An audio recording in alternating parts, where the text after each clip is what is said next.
want to start a stream.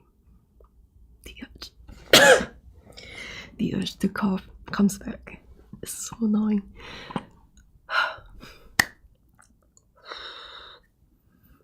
But I did better today because now I have warm water to drink instead of like room temperature water, which kind of triggers my throat a bit yesterday. I think I need it to be warmer.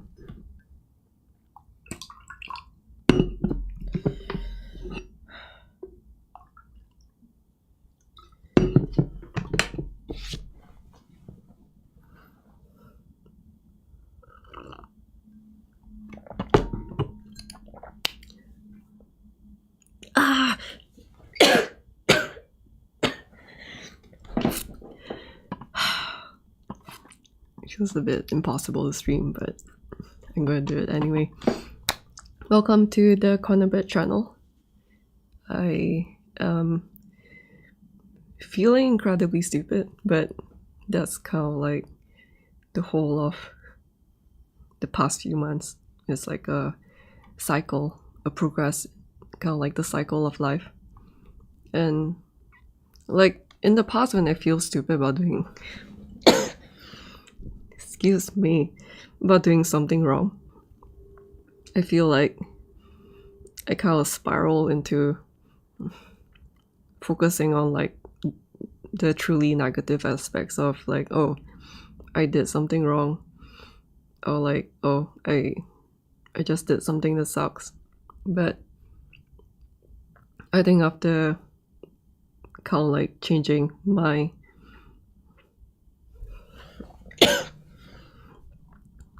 like just doing like more self-reflection on like why I feel that way, or like why do I need to go through those kind of process. Then I realized that it's through those moments in life, like the difficulties, where I like my brain kind of learn what is not going right, and then kind of like explain why I'm coughing in the previous the stream yesterday, so I'm not gonna explain again, but I'm really sorry if it bothers you. It's bothering me a lot. I feel like all these coughing is like straining my mental energy, and it's a Sunday, but it's like the previous 1, 2, 3, 4, just like the previous 4 Sundays, I've been working every single day because I want to get the video out, my video edit out. Let me just drink some water.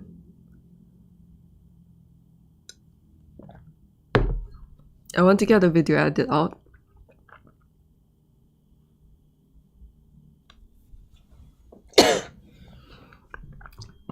Before the event that I'm doing on 7 to 8 December, because I feel like it's important for me to do it. And like I'm still keeping what the edit is a secret, but you will see it in time when hopefully I'll get to post it at the end of this week. I keep telling myself that like, okay, I'm going to finish it this week, and then 4 weeks has 4 weeks has passed. Today is like 1 day over that 4 weeks, and I still have so many things to do. Like, just to give you a context of like how much I've done and how much I need to do. Carl did the recording of where is the recording? Is it this one? Yeah. So if I pause it right here, I'm using Sublime Text to do my to-do list. So I think from this line to this line. Wait, no, to this line is like my remaining to-do list in a sense. Maybe it's like from here, maybe from up here. Oh wait, sorry.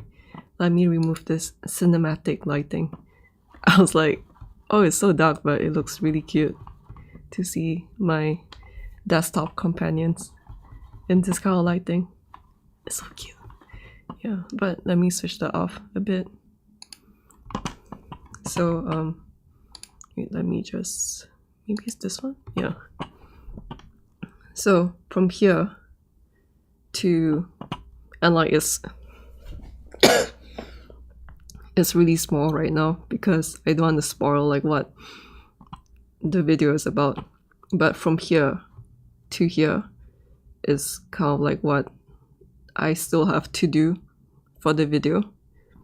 And if you just like, if I just scroll through like from here, so like from down here I guess to up here is the things that I've done for the video edit.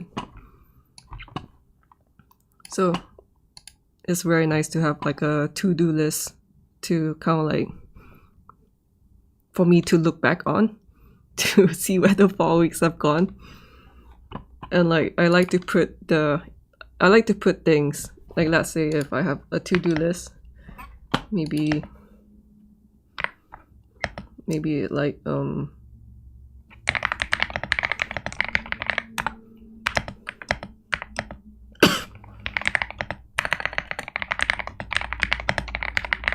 so let's say I have this to list and I wrote this down without like without really having an idea of whether or not I want to do them.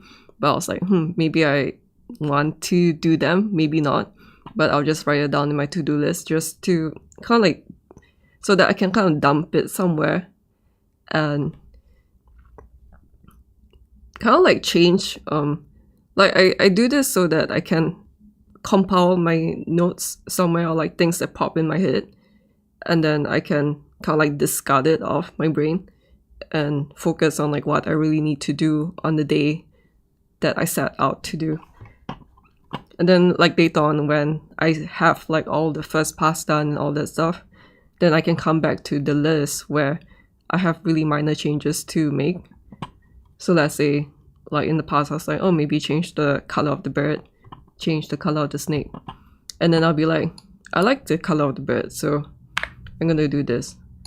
I mean, like I'll be adjusting the color. I'll be adjusting the color of the birds, and then I'll be like, maybe that will take like 10 minutes. And then I'll be like, nah, like that 10 minutes wasn't working out. Like in the end, I decided to change to keep the color of this bird. And then I spent another like 20 minutes like adjusting the snake color. And I'm like, oh, the new colors look nice. So I'll mark it with an X.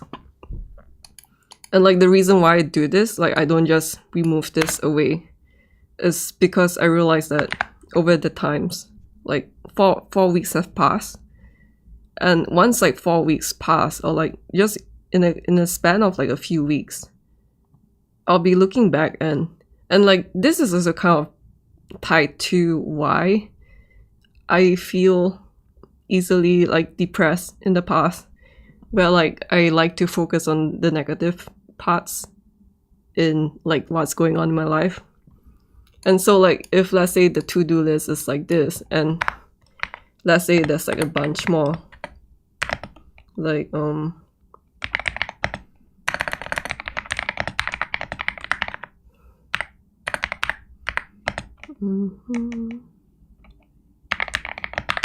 so let's say there's a bunch more, maybe something ridiculous, because like if I'm going to test doing a 8K render, it's going to take so much more time, just because of like 8K is like, it's not just double or 4K, it's like an exponential difference. But so the point is that you can see in this to-do list, 3 out of 4 of this to-do list end up being like I've tried it, I spent time on it, maybe I spent like 3 hours on it, and it ended up being kind of like a waste of time, because it turns out that the initial look was better.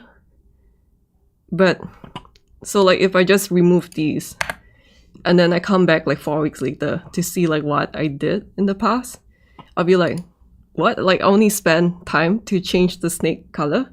Like it feels quite lame. When like in reality it's because I did this, and that's why like one whole day was spent on these, that like I would just have forgotten that it has happened.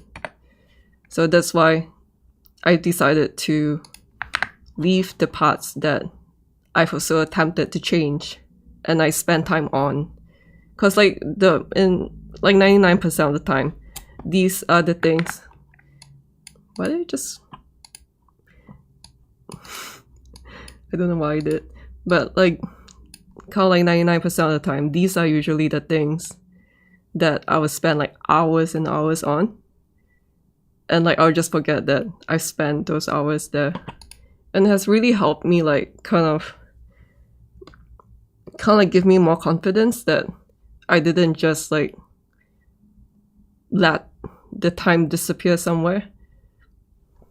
So there's just like a note on how I do the to-do list and how I just kind of like got better in dealing with my situation and all that.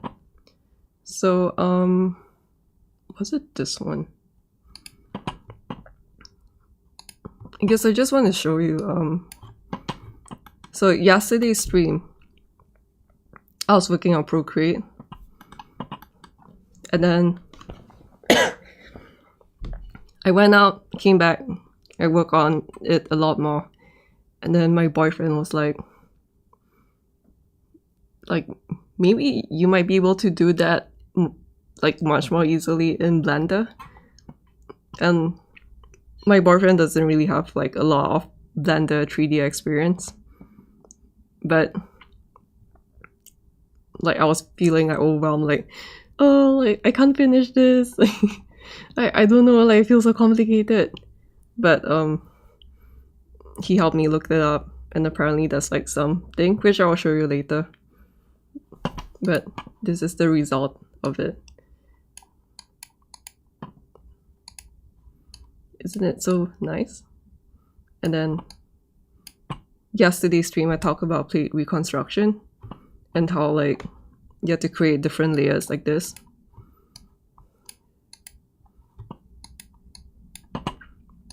So that you can make a parallax effect without the foreground or like the background elements being like duplicated as it moves.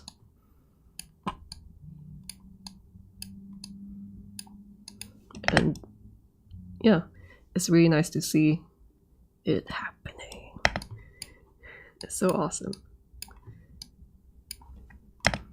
So I think today is clearer like how different the effect will look if you just do like this versus like that. There's still some, I mean, there's like room for improvements and all that, but for the sake of the deadline, the time that I have, it's like incredibly good for me. And like, I mean, also the limitation of that, learning all of these for the first time, a lot of the time spent, which kind of like brings me back to like this. A lot of the time spent is on like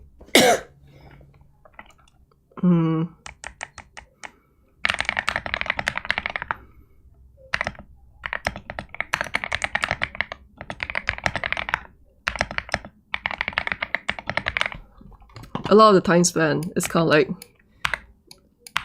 like going through a lot of ideas in my head, and be like, this kind of sounds like it should work, but then when I did it, it didn't work, so I crossed it out. But then because I have everything listed here, when I wake up in the morning today, and I look back to like what I did yesterday, I'll be like, oh, like I did quite a lot of work, and it was worth the time to kind of to experiment things, so that I can finally get into this. And the other thing that I like to think about is which I will bring my Procreate out, and I think something else that I realized, and this is because like I do a lot of self-reflection to kind of like keep my mind sane, is yesterday I was like painting and like eye dropping and all that stuff, but I realized that, so you can see like I did quite a bit.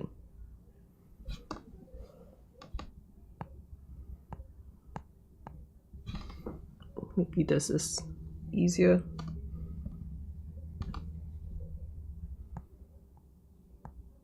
So I removed quite a bit of the foreground, like that, and I realized that thing here too.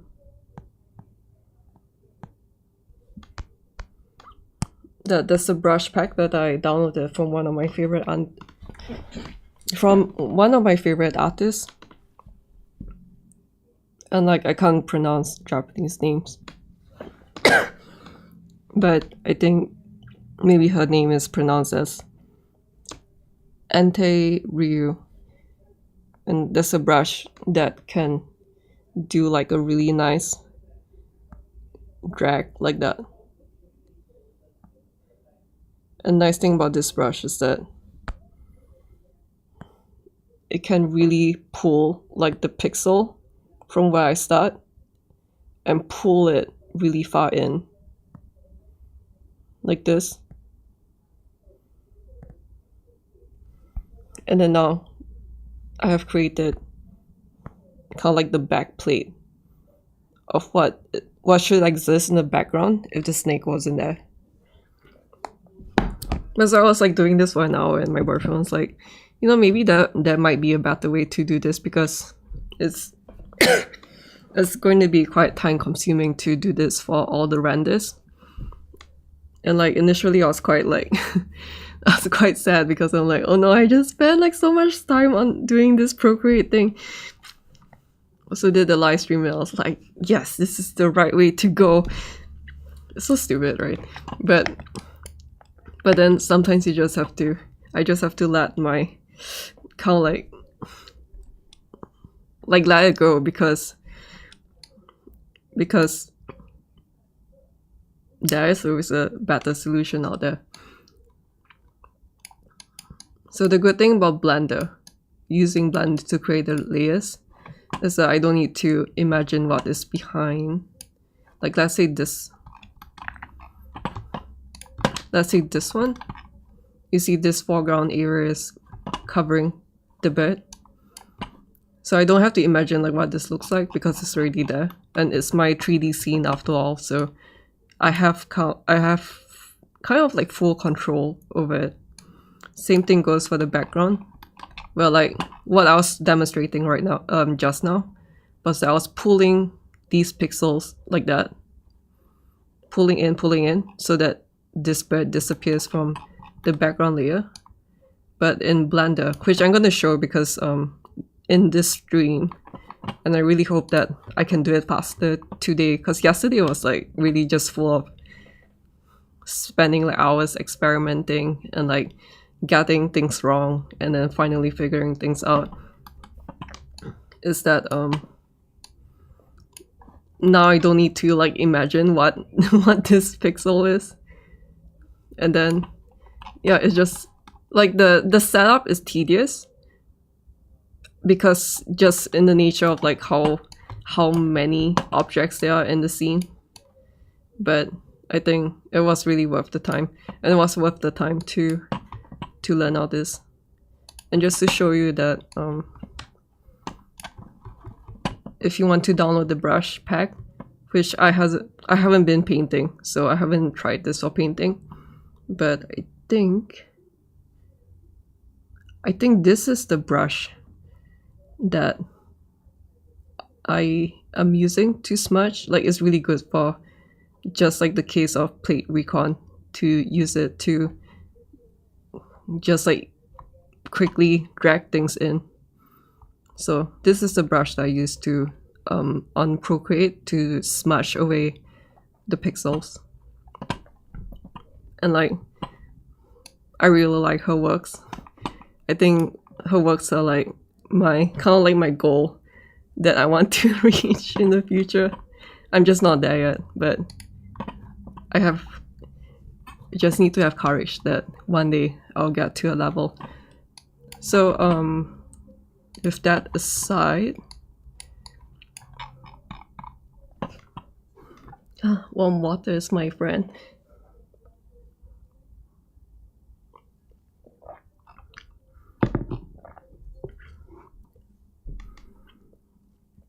So yesterday's stream wasn't like kind of like a complete lost cause, because eventually I will need to do some Procreate work, and it was just nice to kind of like go back to painting.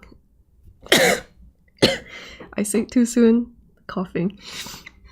It was just nice to like go back into mindless painting because of like the intense 4 weeks. And like, I'm also quite surprised that 4 weeks has passed, because I don't really know how I survived the 4 weeks. And like, I'm editing to music, and like the past 4 weeks I've only been listening to the music in my edit. Like, it's like it's so bad to the point where when I go to sleep, the music will like run in my head, and I'll be like, shut up, like, and then the music will like keep playing. I'll be like, shut up, like, I need to sleep. And then when I wake up in the morning, when like I'll open my eyes, and then slowly my brain will wake up, and then the music will start playing again, and I'll be like, oh my god. But the good thing is that I'm not sick of the music, and I'm not sick of the edit. Maybe I'll get sick of the edit if I watch it for like another 2 months, which I guess is a good thing, because I haven't watched a video so many times. And yeah, I like, even though yesterday I was like complaining about the UI of Procreate, and I mean, like, in terms of the UI, I feel like it would be nice, maybe like I'm too spoiled by Nomad Sculpt app, but like, it would be nice. I know that they want to do simple, like simplicity is their kind of like their motto, the brand's motto. But like, it's like, if an artist wants it to be simple, then like, you can just keep it simple for them, and I guess give like the flexibility to adjust the UI to what I want. Like, let the options be there, because like, everyone works differently, and I feel like I haven't really been reaching out to Procreate to do my work, because like, Davinci is so nice to use, Nomad Sculpt is so nice to use, Blender is really nice to use, and I feel like it all kind of like boils down to like, there's so many things that I can adjust to what I want, or like how I work. Like, I think one thing that really which I kind of like, I don't really understand like why it's not possible. Maybe it's like a limitation of the RAM or something, but like, it would be nice if I can drag the layer window out instead of it disappearing all the time when I start doing my work. You see, like that. But yeah, I'm just like an unknown artist in the... I'm just some unknown artist. So, which is like I guess this is also why I don't feel that bad talking about all these things, because like, no one like really cares about my opinions anyway. hopefully. But Procreate, when it comes to the feeling of painting on an iPad, it feels really good. So I would still recommend it for painting, I think. I mean, I just haven't used it in a really long time, so I guess I like innately I just feel bad talking about the bad points of stuff, that I just need to bring up the good parts to like lower down the complaints I have. Like even with like how perfect nomad sculpt is, there's some things that I would have liked differently. But yeah. I'm so annoyed with all this coughing. Yeah, like I'm trying to rush this out so that like I would rather have the time to rest before the event, like at the end, rather than resting down and then rushing later on. Which is the ideal situation, but I feel like most likely it'll just be like the rush all the way until December. And then I will finally be able to rest in December.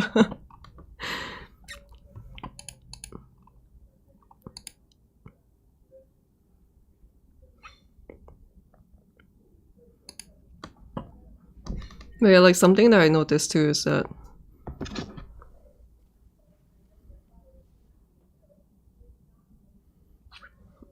I've been doing Anki flashcards for like, I guess at least a year now, every single day.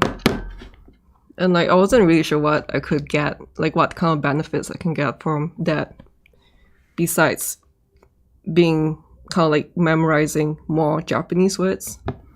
But I realized that the good thing with Anki is that, like, since growing up, I was like I would say that in general, because I draw a lot more than like the average person, that I would kind of be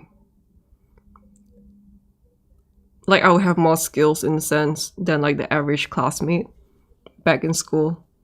But then like as everyone gets better and better, I realized that I don't really know how to move forward from there.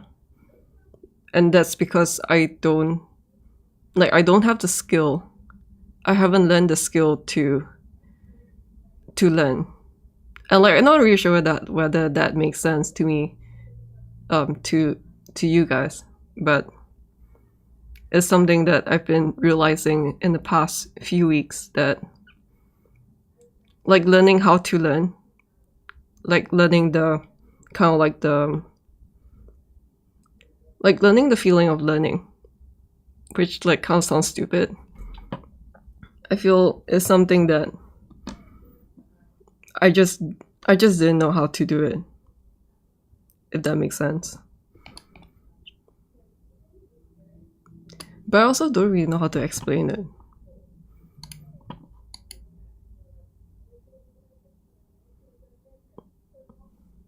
I just feel like I might need to cough.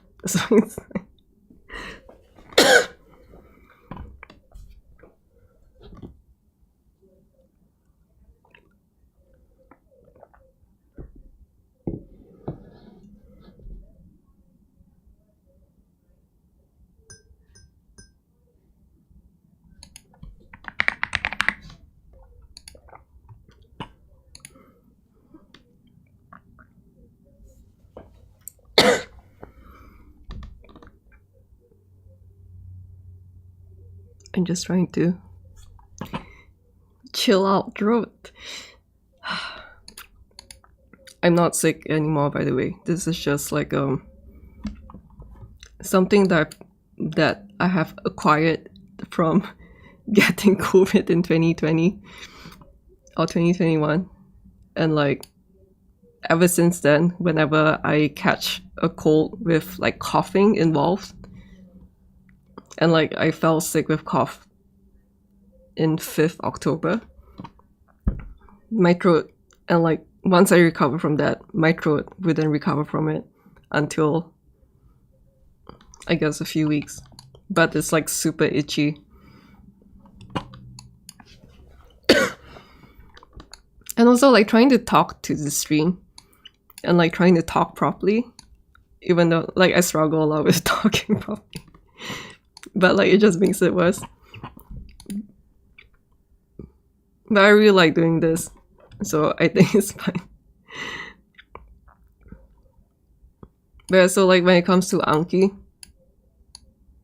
it's I feel like it's something that you have to experience for yourself for a few months. Is that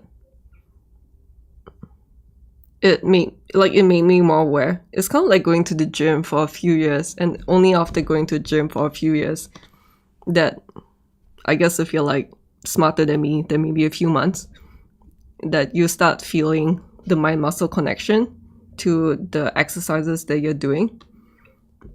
And I feel like that's the same thing with Anki, where I kind of got like the mind muscle connection to kind of like become aware that like I gain a new skill. This like going nowhere. And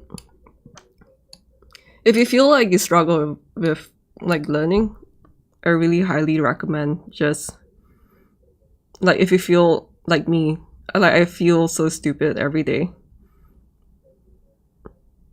I feel like I can't learn anything. But with the help of Anki, there'll be some words that I'll struggle so hard with the day before. And then the next week I'll be like, where was the struggle? Because I can remember this word now. That's the kind of feeling that I want to talk about, I guess. And like the nice thing is that I've been applying that mindset to the things that I'm picking up. Why am I going on and on? Like it's kind of like all.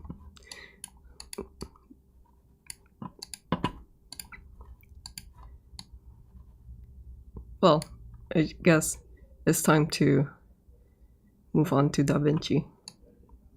Well, I guess in terms of the Anki thing,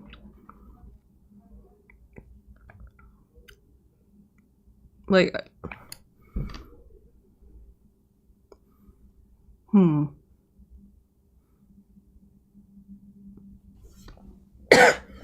because like I'm constantly learning every single day that it's just hard to put things in words, I guess. Or I guess I just don't have the skill to put things in words.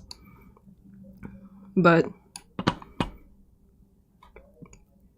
you know, I guess I would just show like what I have done, and then from there I'll just explain like what mindset changes I made from yesterday. So yesterday I was talking about how like, or maybe because Davinci is like the free version and it's not the premium version, that is quite like I can't do the things that I want to do. And I have years of experience from being a VFX artist in to use Nuke. So I was like, oh, I feel like Nuke is more intuitive and all that stuff, blah blah blah. And then last night when I was setting this up, I was thinking to myself, like I've been thinking about, I've been approaching this the wrong way the whole time. Because it's not that Nuke is more intuitive. It's just because I had classes on Nuke compositing. I had years of work experience with Nuke. And like, which brings me to the other point of like why I like to do to-do list and do like self-reflection.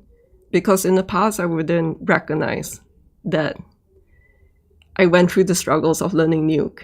And that's how I got good at Nuke.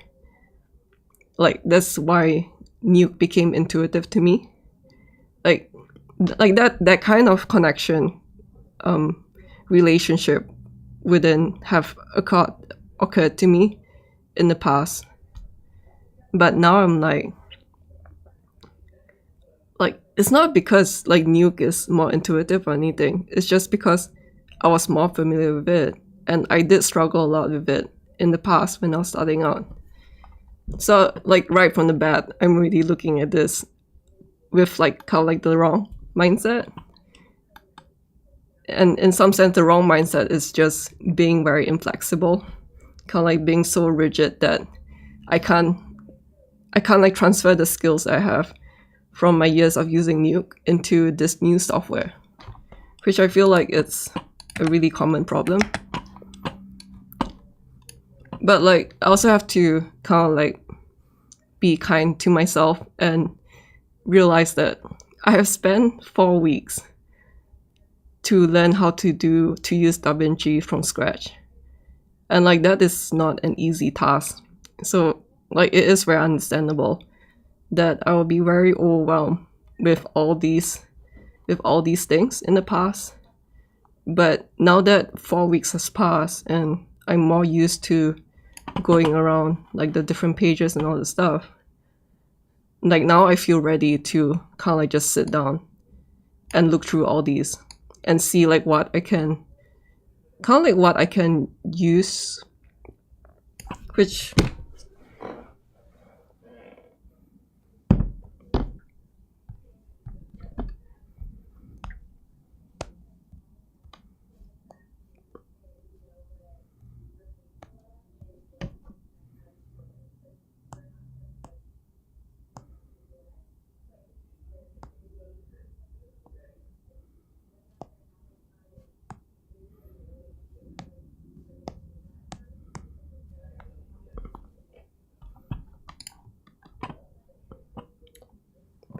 I keep forgetting to remove this. I'm so sorry. So what I was saying is that I was like so overwhelmed in the past 4 weeks just trying to learn the basics of Davinci that when I looked at this, I was like, oh my god, like what the hell is this? Like it was just too much for me. But which is also the nice kind of like a nice lesson that I learned from Anki, is that usually in an Anki deck you have maybe like 500 cards to learn, and like if you just cram those 500 cards on day one, most likely you're not going to remember anything, or you just feel like really stressed out. And so I kind of like treat this as like an Anki card that on day one of using Davinci, I'll be like, okay, I'll just look at this. And then maybe like, oh, how do I do a transform? And then look up on a tutorial, and then the tutorial will be like, oh, use transform XF. And I'll be like, okay, that's it for like day one. And then 4 weeks later, I'll be like, you know what, like I have a lot of knowledge that I should be able to transfer from Nuke. And so I need to sit down and kind of like finally look through all these. Because like right now I'm not feeling very overwhelmed by looking at this, which is like something that like I wouldn't have been aware of if I don't like self-reflect on how I kind of like think about things. But like I could remember on kind of like week 2 of doing my video edit that this was extremely overwhelming to me. I was like feeling so stressed out, like, oh my god, I cannot finish the edit. I really spiral so easily. But then so I'll be going through this and I'm like, I know what grid is. Like I recognize this. Maybe I'll recognize this. And this one. Yeah, it's quite a lot. And it's quite incredible that this is just from like the free version of Davinci.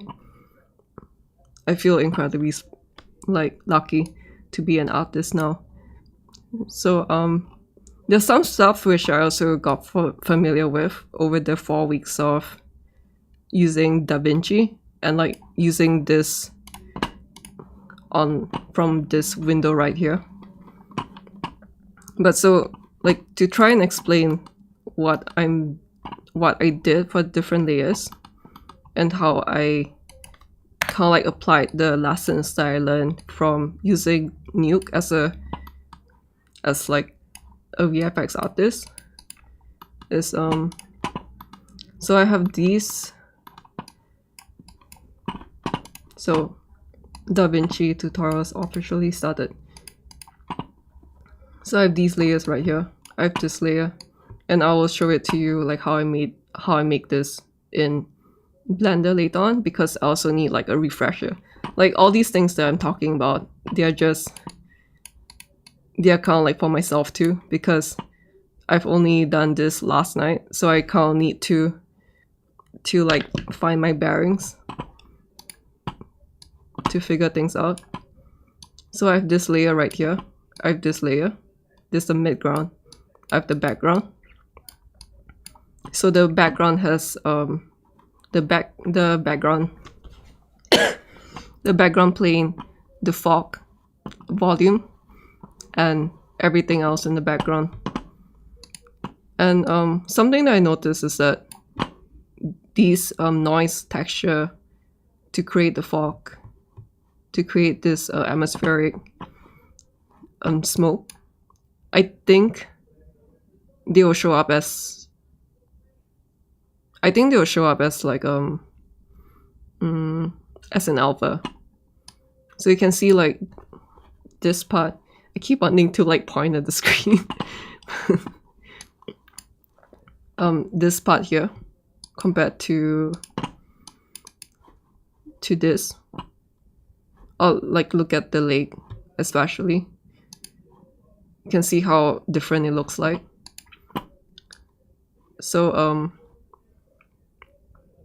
I decided that I'll render these just for the sake of using an alpha channel, and then the background would be the base, like so, and then I'll render out, is it this one? And after this I'll render out one that doesn't have the foreground, and then I'll use this as the alpha channel. I'll show it later. I'll use this as the alpha channel for this, and then I'll use this as the alpha channel for my original render, because the foreground is not being blocked by anything. So that's exactly what I did, where this is, and like you have to be mindful of the resolution of the images. So this is the image, and this is the, I mean, so-called alpha channel, because there's only like the foreground elements which result in this alpha channel. Background is transparent. And then with that, I think one thing that I like more in Nuke is that when I press 1 and 2, it's very easy to toggle between the images, like just alternating 1 and 2. But maybe there's a way to do that in Davinci that I'm just not aware of yet. But it's not really important to me. So I'll try, you know what?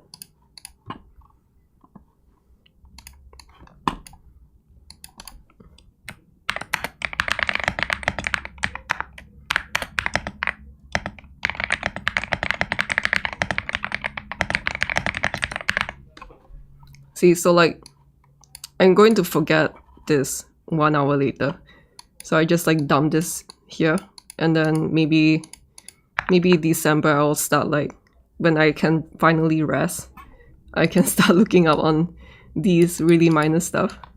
But it's not priority for now, so I'll just dump it there and move on. So this is the foreground. This is like quite straightforward. And why I'm like dragging this out, because it's just faster for me. When you want to transfer to another page, it transfers like the top layer, and you can transfer like the bottom layer by right clicking and open in Fusion page. And I don't know whether there's like a way to set a shortcut key for this, but like I'm like honestly still quite overwhelmed with the things that I have to learn. So I'll just like, you know what?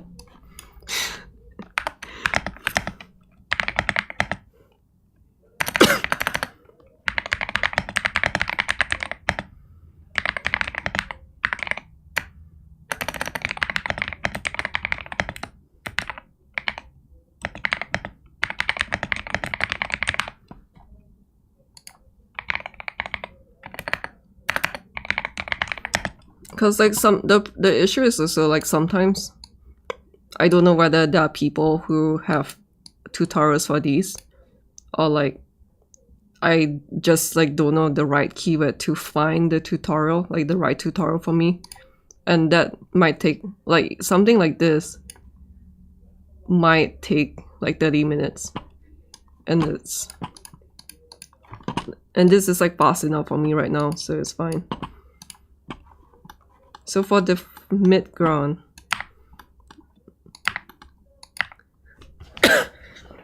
I have this as the alpha channel. And then this one is I guess like one other thing is like wondering how I can view this alone without the alpha channel. But let me. This also is something that I kind of like.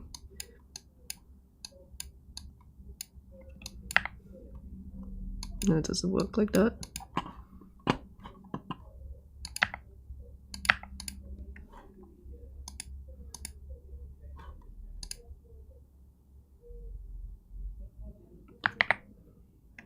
Oh yeah, so this works. Okay, that's cool. This was something that I figured out yesterday when I was trying to think about like doing a workflow with how I'm familiar with Nuke, and also because I am familiar with the merge tool. So if there's like a way to copy alpha somewhere in here, I wouldn't know like what it's called. I don't think these two are what I need. I don't think this is what I need to, or like I just don't understand what these two means.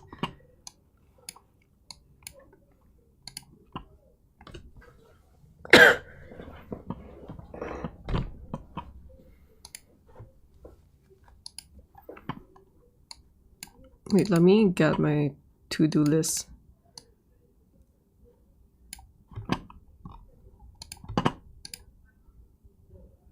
Because I have a to-do list to hit from yesterday.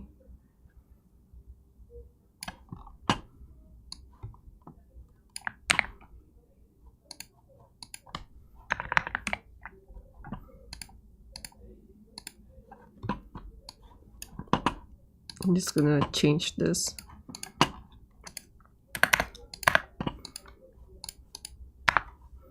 I've been kind of like doing this for the past 4 weeks.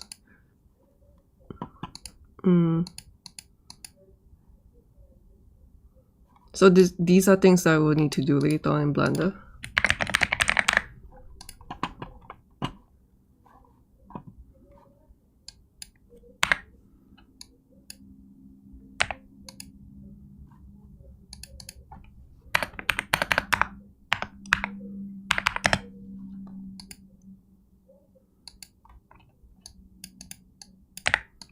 So I've done this already before the stream started. But yeah, so like maybe someone who's really familiar with Davinci will be able to find. But right now I just don't know what the things are called. And like, I mean, as much as I say that I wasn't overwhelmed with this list, it was because I'm just only picking out the ones that I recognize. And like just that alone is enough for me for now. So this is the before. This is the original render. And this is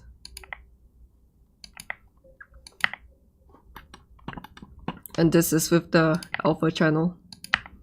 Like this. And the reason why I'm doing this, even though some of the foreground, you see this foreground over here, even though some of the foreground elements are coming in, like you can see this area here is coming in, this is coming in, this bird is in the back, in the foreground. And the reason why I'm doing this is because when I rendered, which one is it? What is this? Okay, let me just, so when I rendered this, which is a render, which it'll be easier to explain when I start doing things in Blender. The foreground is not in this, and there's a way to render an image with things and like my boyfriend was looking up on this for me, and someone pointed out that it's really good for, let's say, if you want a light source but you don't want the light source to be visible, so you hide it from the camera in the renders, but then it will still affect the environment that's in. But like, I'm not really sure whether how much of it is it I'm doing something, like I'm still doing something a bit wrong or something. But this versus this, it would be really nice if I can just toggle these. There's a slight difference. Maybe like look at this part here. I mean, sorry, I'm still not used to Davinci. So like, especially this, you can see like it got a bit darker because suddenly like all these white bounce light, the bounce light coming out from these white stuff is not bouncing on them anymore. So like, I'm not sure whether this is just how it is, like it's not a perfect solution in a way, or like how much of it is like, oh, I'm just forgot to do something. But it's so hard to know all these things when you're just learning things for yourself. But so like the solution that I came up for that, which is also just like something that I intuitively built from my years of like doing VFX, is I'll use this alpha channel and this alpha channel, and I will do kind of like a holdout. So the intersections of this and this, so you see like these are like the intersections of the alpha. I guess I should learn how to disable.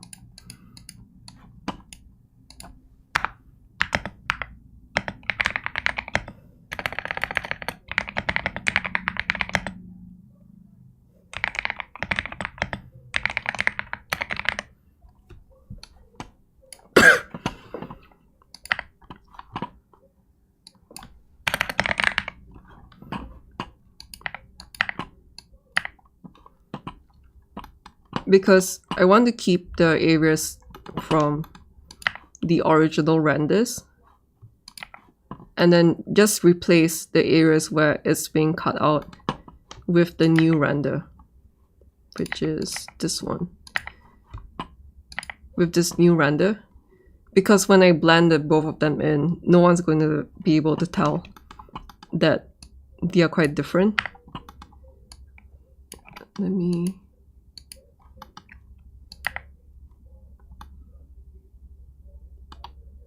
but 0.346. So something else that I found out yesterday is in Nuke there's a node called dilate, I think. It's either called, or like there's a bunch of nodes. One of the nodes is called dilate. Oh, I didn't think of looking it up. Do you see like how often I feel stupid about myself? Is this the same? Let me try it. Oh,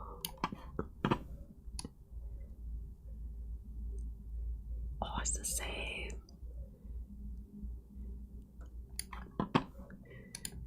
Guys, like, if you were in my previous stream, just like forget what I said about Davinci because it was just me being stupid.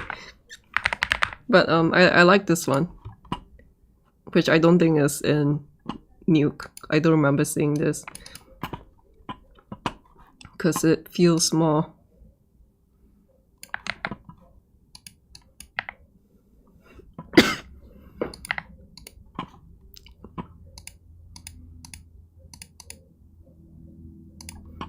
It feels nicer, I guess.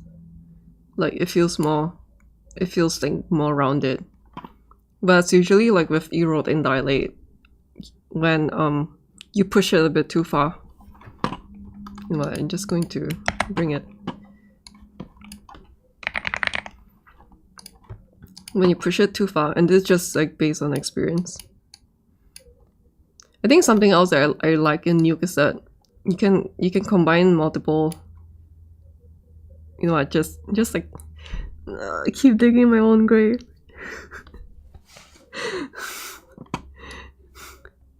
Oh look, Davinci can connect multiple nodes, but no, it wasn't that. Like it's just me being so stupid. Wait, let me see like why it never worked for me in the past. So like, I guess it's because I kept trying to connect to this blue arrow here, like just doing that. Whereas like which is fine in Nuke, but in Davinci it's like you need to be really specific on like where you want to connect this. So it's here. But can it show? Why is it not showing? Because it's the blue arrow. I see. I still don't know what the different colors mean, but I think blue means alpha channel. So I'm just gonna do a quick. Do you see like how? And like, you know what? It's just because I'm stupid again. Oh. I guess that's what you get from live streaming. Like when you have no idea what you're doing. But it's like through these kind of experiences where I learn the most because I just remember them better. So you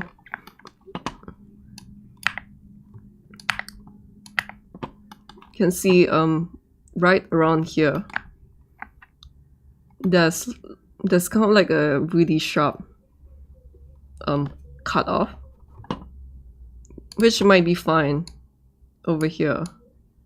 It might be covered, or it might just not be like the first thing that stands out, but I'm really seeing it here. I didn't see this yesterday because I was just like too focused on animating this and stuff, but now that I look at this I'm like, oh, it's a really sharp line. So what I'm gonna do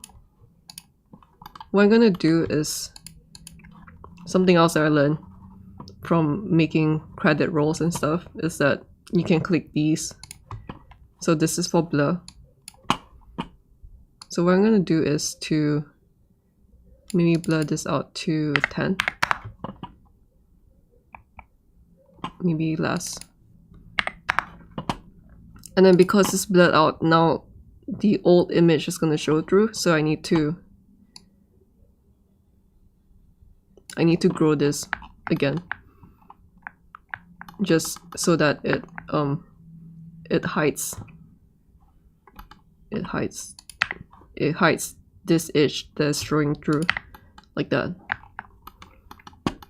I think this is also something that is done a lot in plate recon, where like you kind of have to give more buffer so that you can I mean like paint in more buffer so that you can do a nice transition. So look at this, it looks really nice now, and it looks good enough for what it is.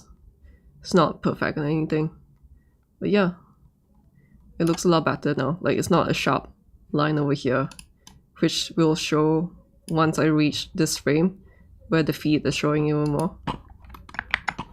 So that is done.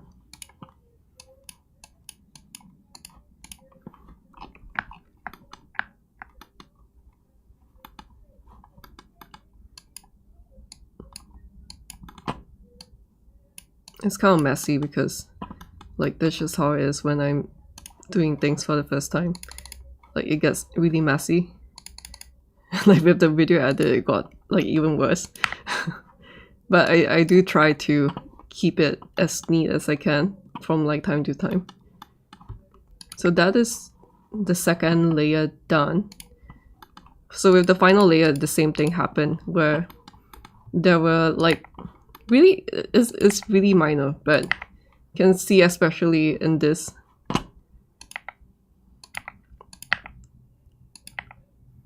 You see like how different that is? Like somehow I lost the highlights here. And I just can't like wrap my head around like why this is happening.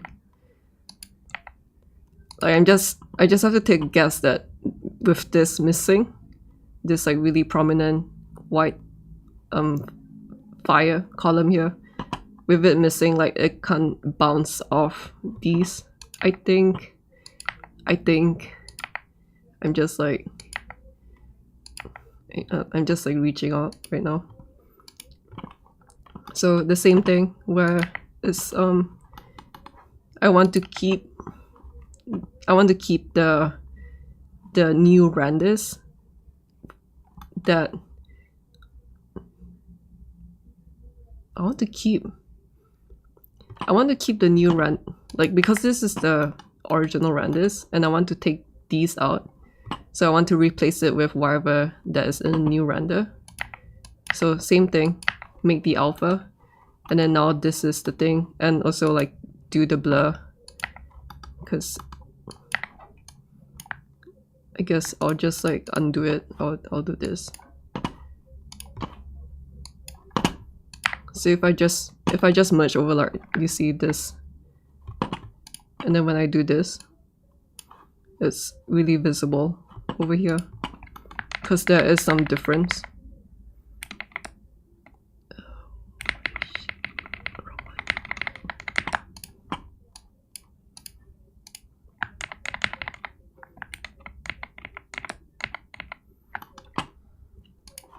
There's some difference between the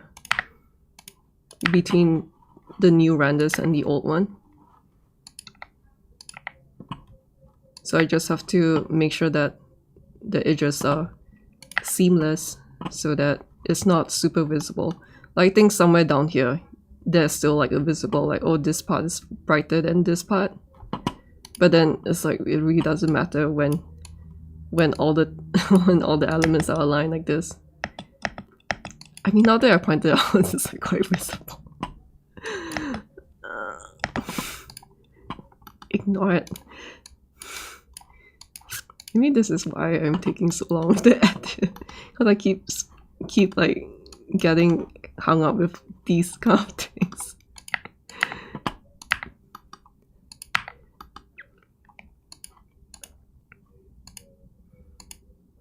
I mean, I can also blur a little bit more, like so, but which is really helpful for plate reconstruction with huge differences. But like the more you blur, the more you have to extend the alpha out so that the foreground elements doesn't show through. So it's kind of like a how much do you want to give and take kind of thing. So this is before. This is before. And this is after. I think the most important part is I want to keep the highlights here because I really like it.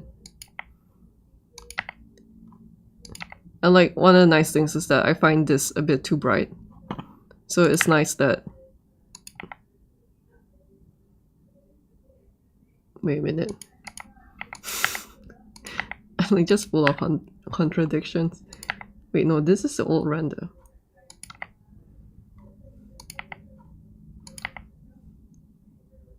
No, forget it. Just ignore what I say.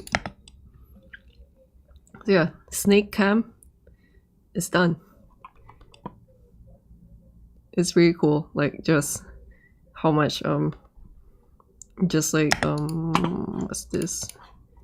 Just like zooming in. So this is zoom 1 to zoom 1.05. And then having like the foreground moving to the left, the background moving to the right.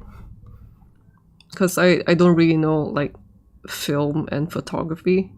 I haven't done enough to get like a good intuition of like what would be a good camera movement and all this stuff. But like I mean I'm just like it's just going to be a few seconds.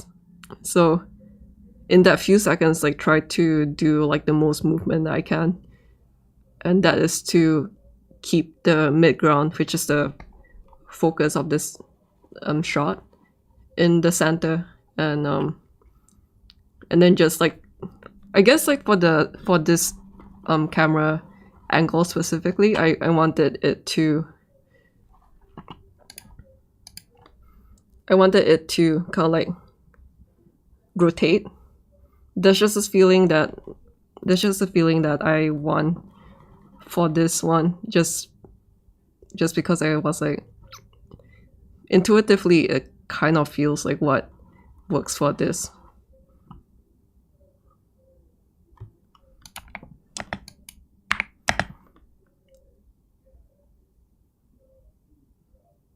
The only thing is that this snake, let me see if I've already rendered that out. No, I didn't.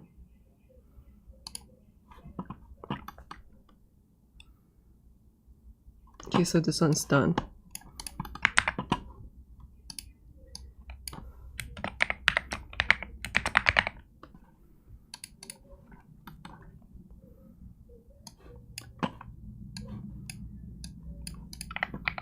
But like just the act of talking these up, I feel a lot more familiar with what I did yesterday, which is it's just like the progress of learning things. It feels nice to learn stuff. Was it this one? No. Oh, it's this one. Okay. So I'm going to make that. I'm gonna make this alpha. And I'll explain it again when I set up the scene for the other shots. So disable these.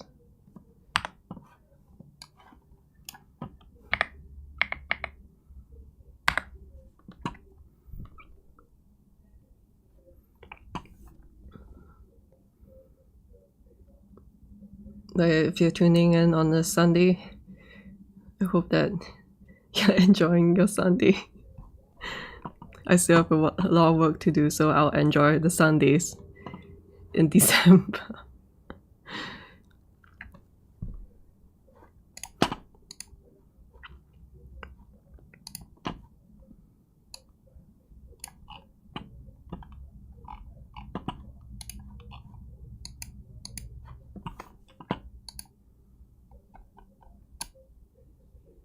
Oh wait, something I forgot.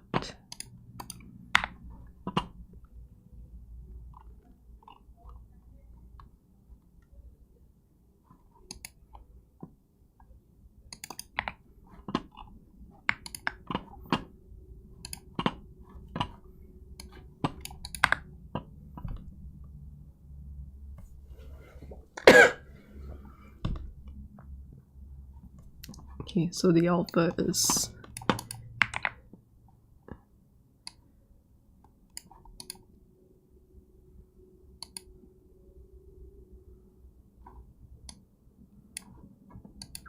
I think another reason why I wanted to do the paint method was that I was more familiar with that just from the experience of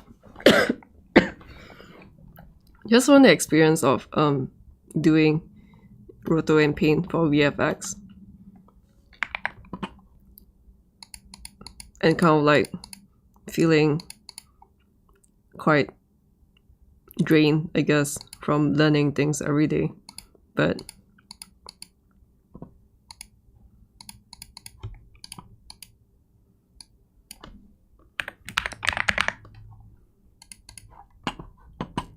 sometimes just learning the little bit would be beneficial in the long run. Okay, so I already have to run this. Select this. I guess I'll bring this in now. And then I'll replace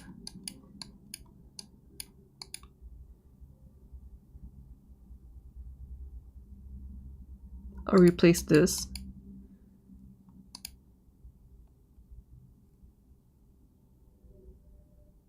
Oh, I guess I should render out.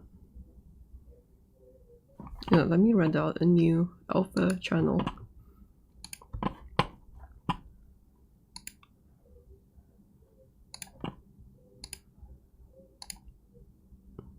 Okay, I'll render this out.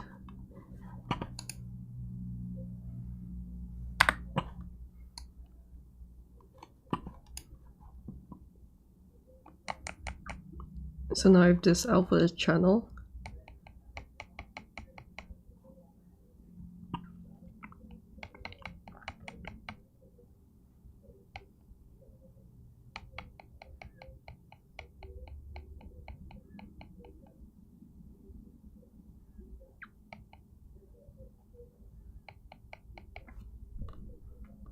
If I have this.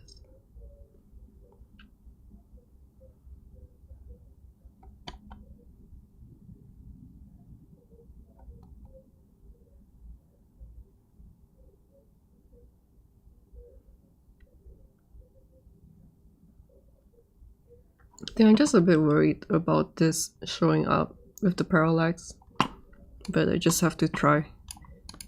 Else, like, I wouldn't know what it will actually do. But snake. Let me just start this up while that is rendering. So I'm going to push that away.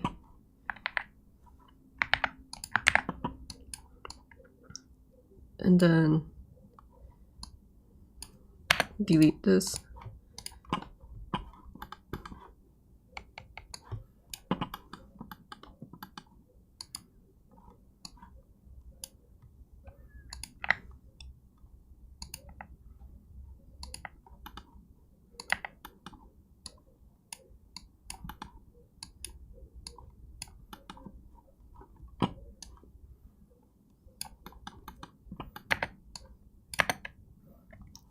I think I finally figured out why like it was so frustrating when I was just starting out with Davinci, because I didn't realize that you have to connect this square piece. So like instinctively I would do this, and that's why you can connect, which I wasn't aware of until today. But like I would do this and I'd be like wondering why it's not connecting at all. And so what I did was to like delete this and then connect this, and I'm like, oh, it works now. I just didn't realize that the square moves, and so I'll need to just connect to the square. But now I know how to do that. So snake is here. This is the snake, and I think I'll remove the snake from this. And this one is, what's this? 1.075. I guess I'll just, oh, I guess Let me see what the foreground is.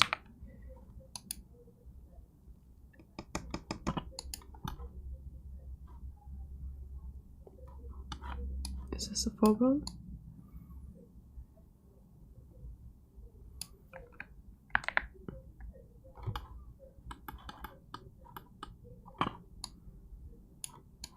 Did I like accidentally delete? Oh, it's here. It's like getting confusing. Let me delete these if I can.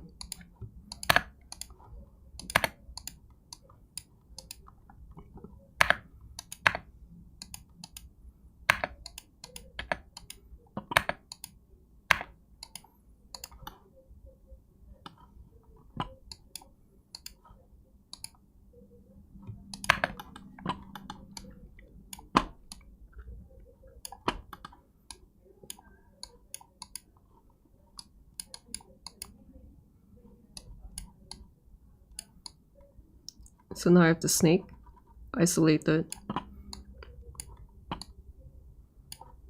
And the reason why I'm doing this is because I find it will work better if the snake is moving just a little bit different from Messmer right here. Like just a little bit will help. And I'll just like weigh out the like the priorities. Like, is it fast enough for me to do it? And it is. It was fast to do it. That's why I decided to try it out, even though I have no idea if it's going to work out. So I have this, but then now I need to remove the snake from this. And it's still rendering. I just need the alpha. Yeah, I just need the alpha channel because I've already rendered this off screen. But I'm just gonna get a quick toilet break.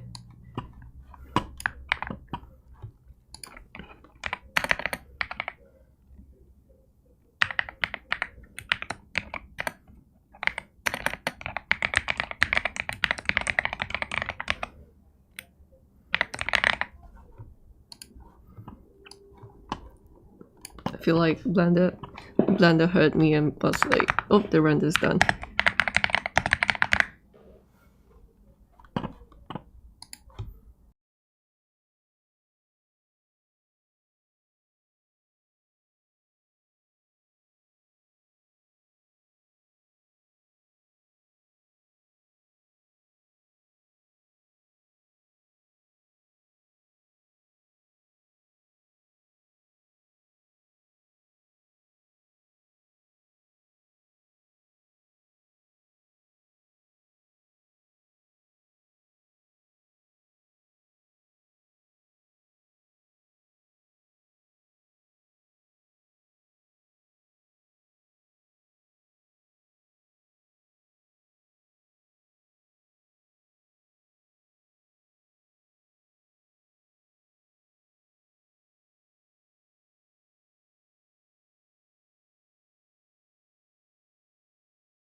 I'll explain this when I'm working on the other camera shots because so far I've only done it for this camera.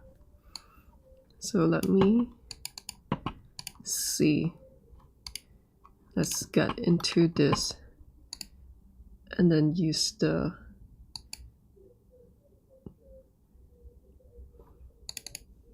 can I just like look at this? Or do I need to drag?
So I replace the one with the snake with the one without the snake.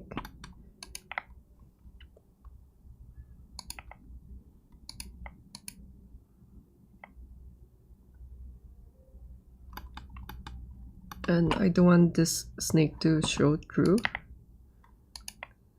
So I'll have to use this.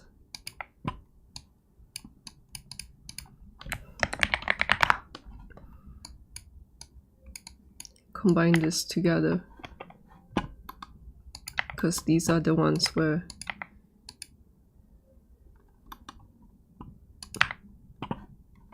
I want to replace. So before it looks like this, and it looks like this now.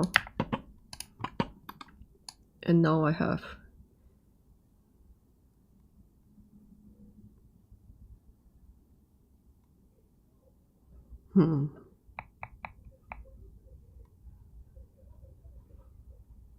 See, so like I've encountered kind of like an unexpected problem right now. But maybe it's like it might make the time that I spend on this kind of like a waste of time. But maybe I just need to reorganize this.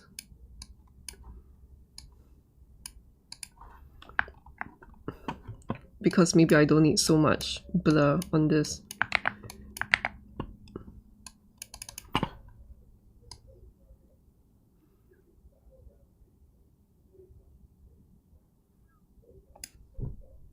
But wait, this one? Oh wait, I just need to cover this. So I'll need to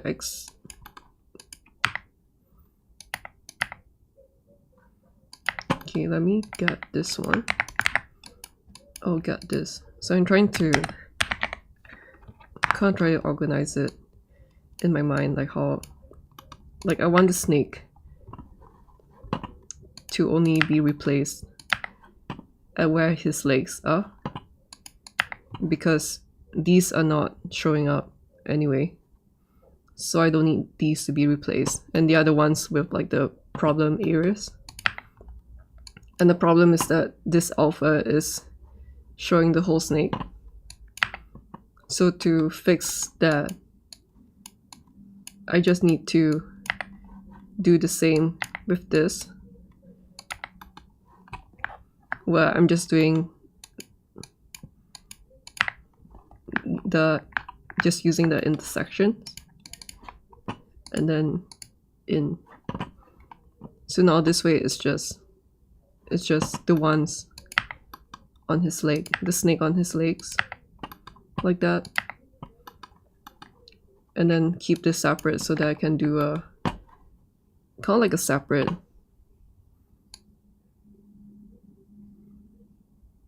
adjustment.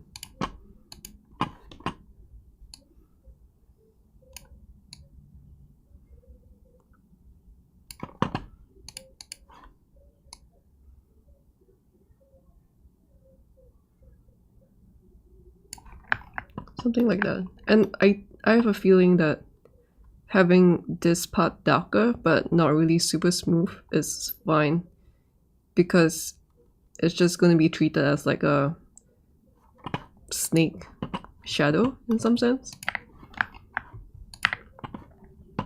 But I have to try out to see if it's really working. Yeah, I see, like it's not super sharp, but like in the span of just a few seconds. And if let's say you're just looking at this for the first time, I don't think it's going to be that visible lighting. But then now the problem is that there's this thing right here.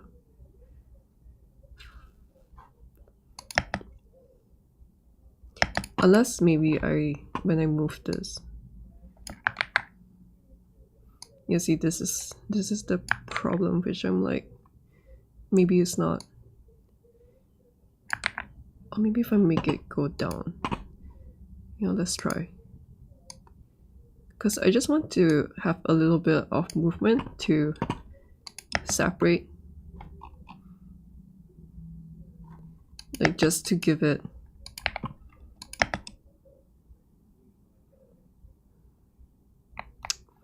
I feel like it's not really, maybe it needs to move up.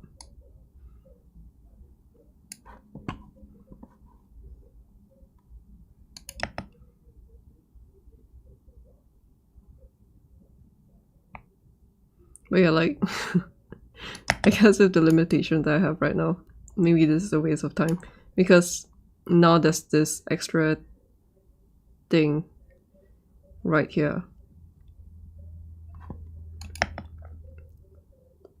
Where these are kind of like problems that you come across when doing plate reconstruction and all that stuff. It really brings back a lot of memories.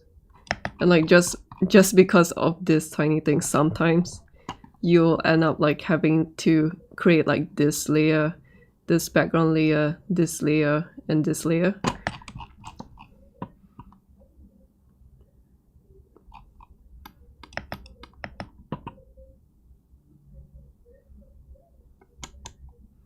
Yeah, like it might not be worth it. Let me try like 1 point.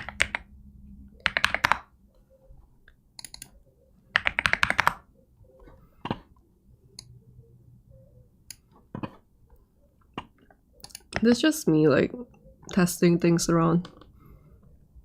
It's just what I do to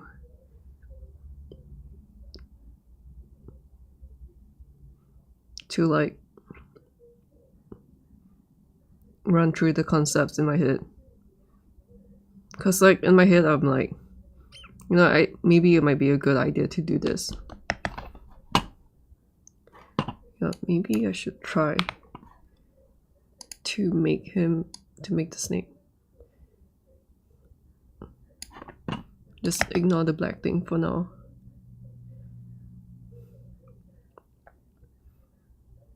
You know, something like this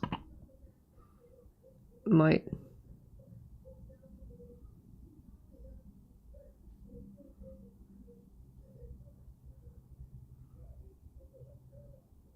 you know what, this is good because now I end up like covering that bit that wasn't working out. And like maybe I can even push it a bit more. Like that. And like the nice things that now you can see his leg poking out through here. So it really creates the sense of like when things move in and out, it gives the sense of like it's really moving.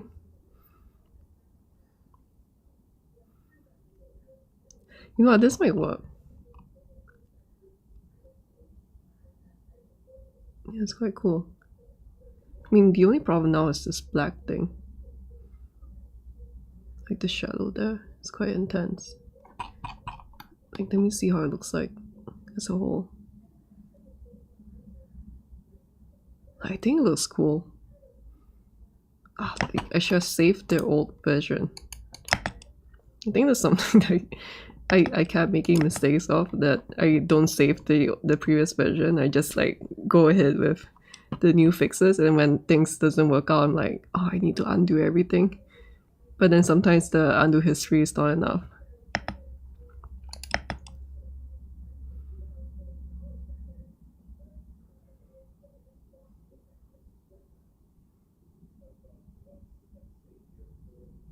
Man, makes me wonder if I should separate the bird too.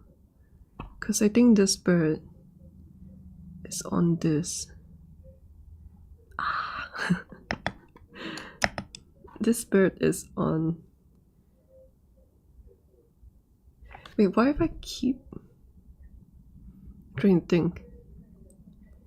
Maybe I should keep this bird.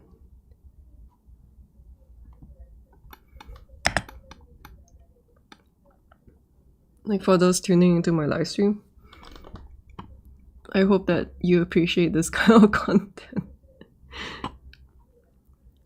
Cause like this is really just how I do all my stuff. And like people always focus on the final product and be like, oh wow, like I could never do that. Or like, oh, it's just because you're talented. And I'm just like, no shit, bro. Like I'm just like spending my Sundays on this kind of shit. But I mean, like, I really appreciate like the comments that I get. It's just sometimes I'm like a bit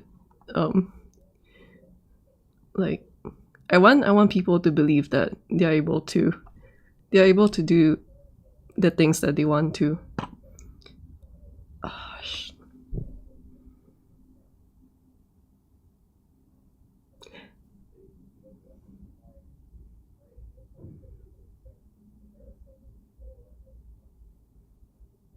Oh, you know what? Maybe I just need to re-render the snake to be. So like, one of the things which I've learned is to just do the things. Just do the ideas that I come up with. Because if I keep like contemplating like, oh, which scale should I be removing and all this stuff, then I would just not get any work. Like, I wouldn't get the experience to know like what works and what doesn't. So the initial idea is that, oh, I will cut the scale over here. But then now that I'm putting it into action, it's like, oh, it's really not working there. But like now that it's playing, I'm realizing that this whole chunk here is completely covered. Kind of like almost the whole way, I think. Like maybe it might show a little bit here, and I'm not really sure. But let me see. And like this is just the limitations of just working with 3 layers. Of course, ideally, maybe is the ideal ways to render this out in Blender, like do an actual camera move and do it in Blender. But my geometry is really not optimized. It's really messy. So you can see things like this. I can't believe through experience that this is because my geometry is not optimal. And like these kind of, especially really specular objects, they're gonna flick, like these are gonna like jumble around like crazy. And like partly also because of the deadline that I have. So I sat myself down and be like what is realistic in the time frame that I'm doing, and what is realistic is this, and it gives the exact result that I want with very limited frames that I need to render, and it's very easy to adjust. Like, because I only have to render 2 frames for this, then when I see something is not working out, I just have to re-render with the different changes. So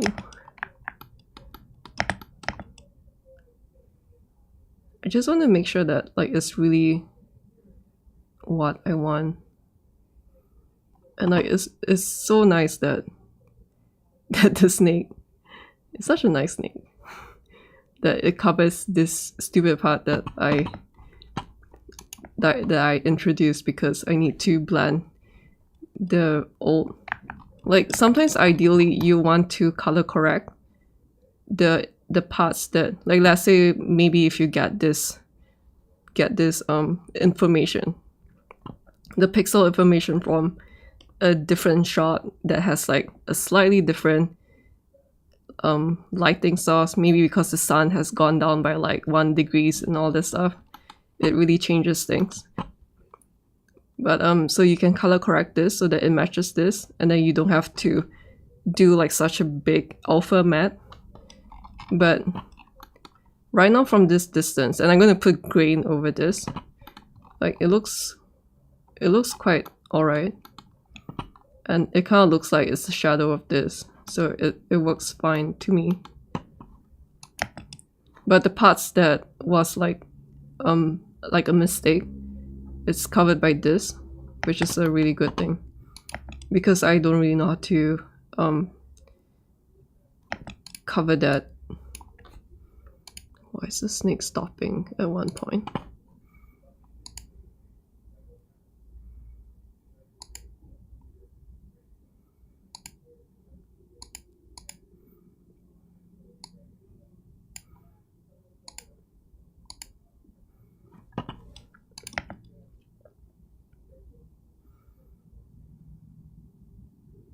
Yeah, so I'm gonna go ahead and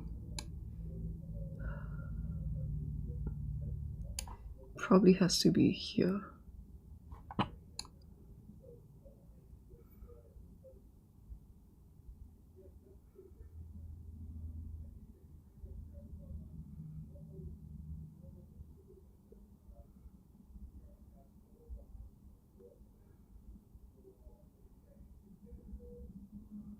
Just trying to think. Like, what's the... You know what, I recall there's a wrap. Let me see.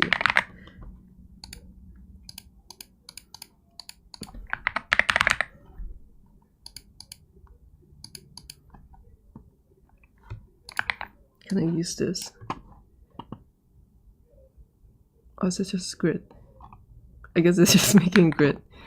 I'm trying to think about grid warping this. Maybe I can find it here. Yes, there is. And then I just wanted to affect this one. Can I?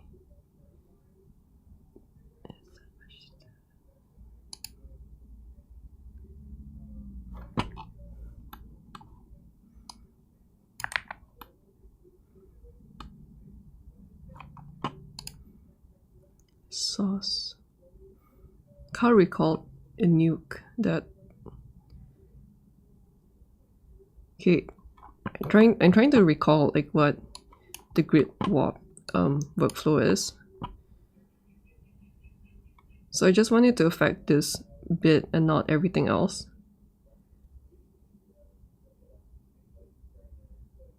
But I'm not really sure how to make this smaller.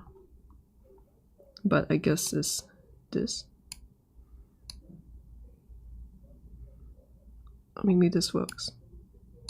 20.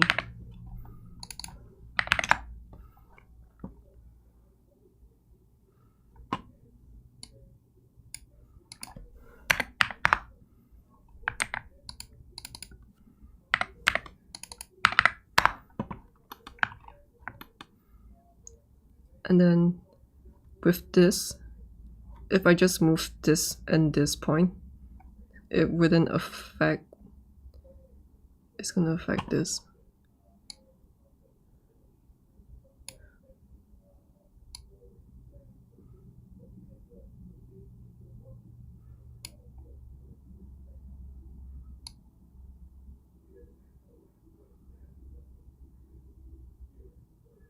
Is this one enough?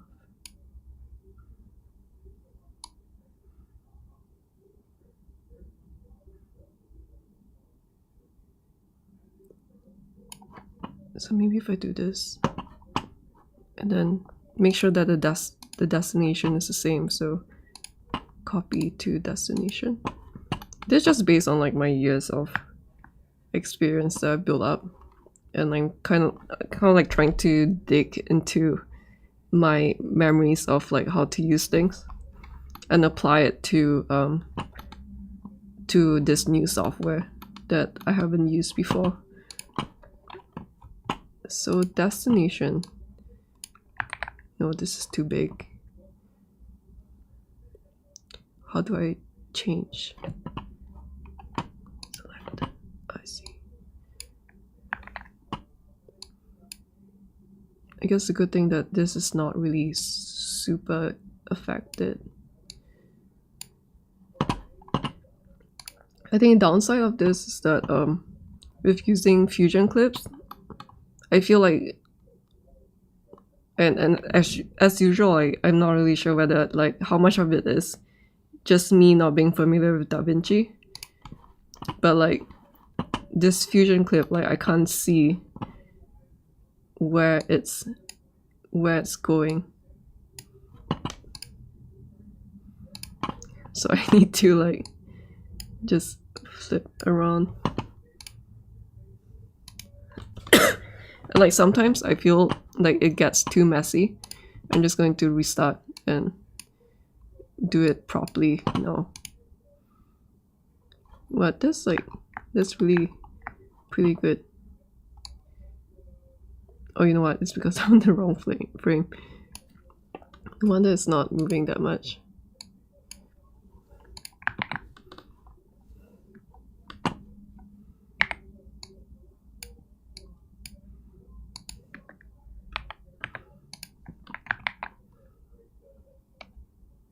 Wait, I also need to keyframe this, I think.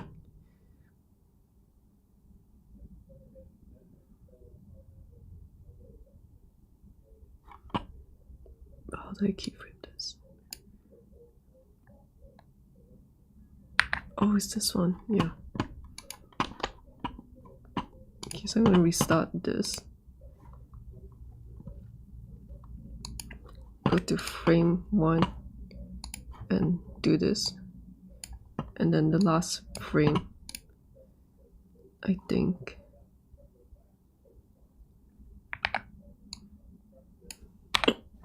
And then go to the last frame and move this.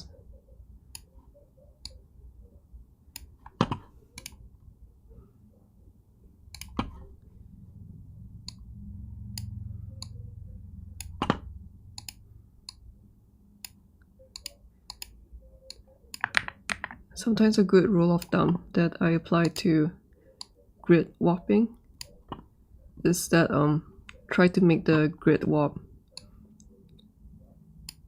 quite neat, because it's kind of an easy way to neaten up the look of, so that it doesn't distort so much. Like this. Is that enough? No. Is this enough?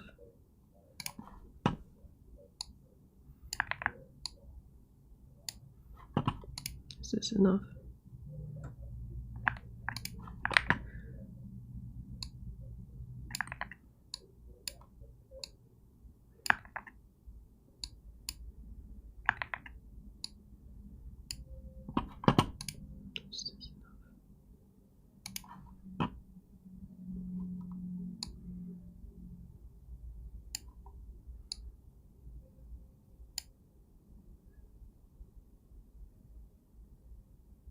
Wait, I'm doing this wrong. Let's go back to this. Okay, so now like I used it a little bit. I remembered that changing the source shouldn't affect this. Can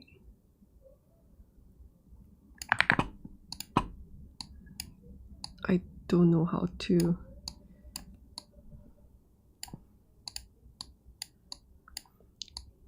So I just want to make sure that I'm not adjusting this nice curve right here.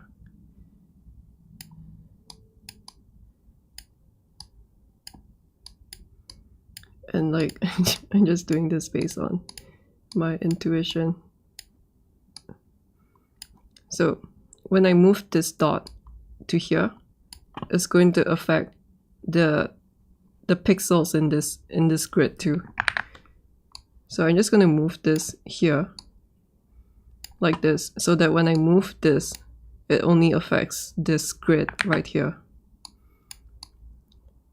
And it's quite messy, but I think this is going to work. It's gonna work. Because I just don't want to touch this. It doesn't have to change.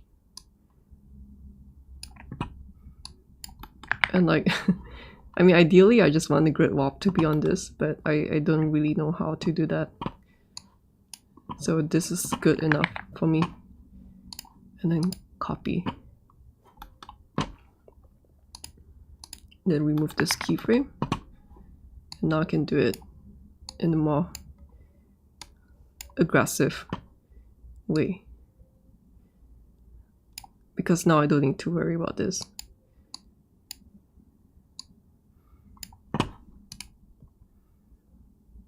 Okay, so that's too much.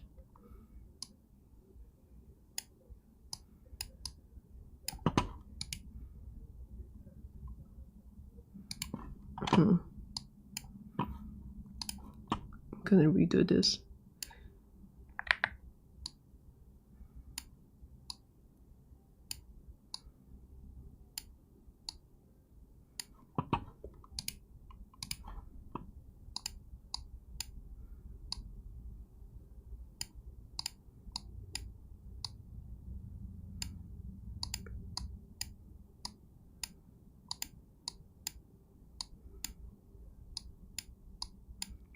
I think something unexpected is, like, I wouldn't have thought that my years of VFX would would make it would be, I guess, applicable to what I do now.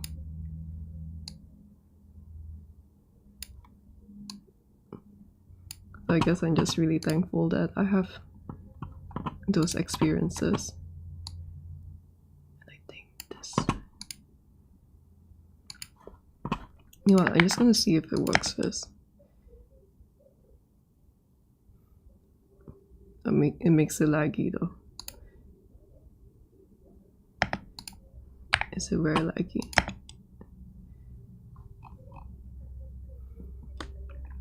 And of course, this is also just one of the many things which I wouldn't have a clue if it works out or not, or like whether or not just doing my initial idea. But with this, I learned how to use grid warp in Davinci Resolve.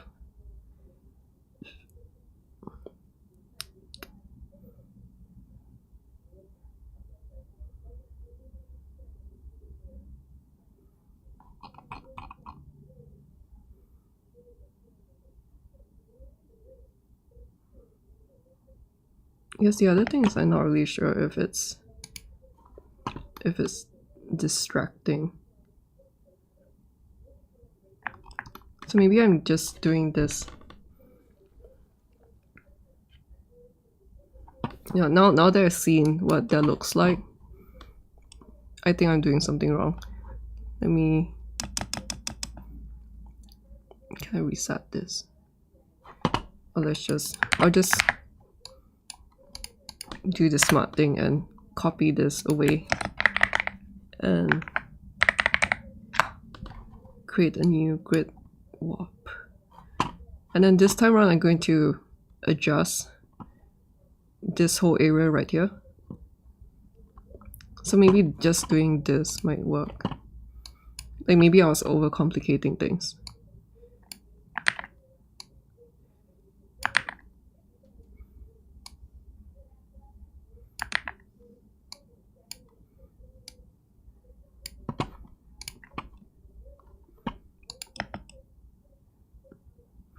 Because, like, let's say if this one moves a lot in such a static frame, like it may look cool, but I feel like it stands out too much. But then now there might be an issue of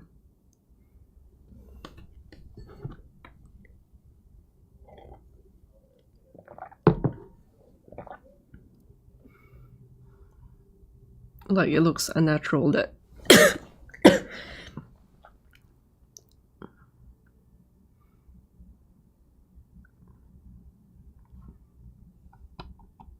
yeah, so this is not working out.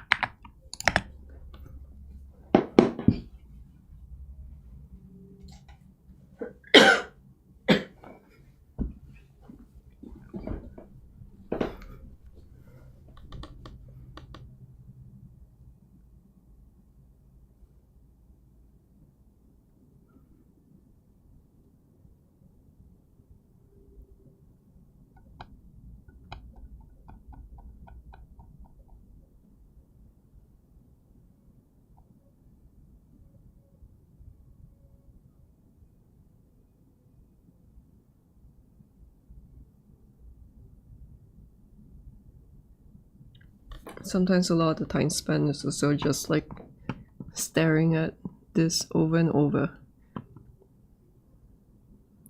just to see if it's working. You know what, maybe this one's better. And maybe the problem is that these should move a little bit, like just a tiny bit.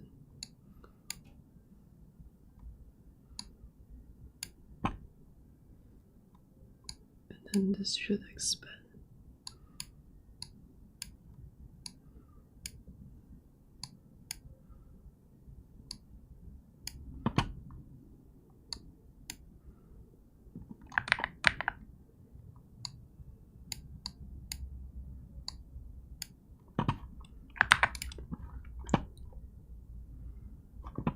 Just a bit more.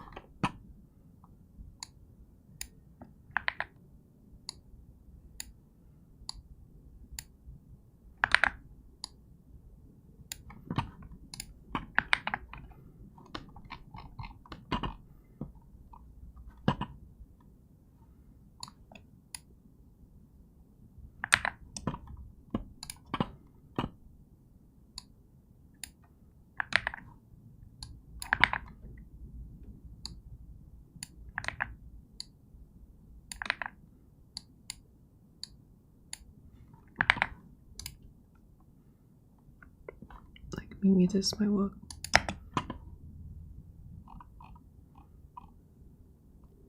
It doesn't have to be perfect, but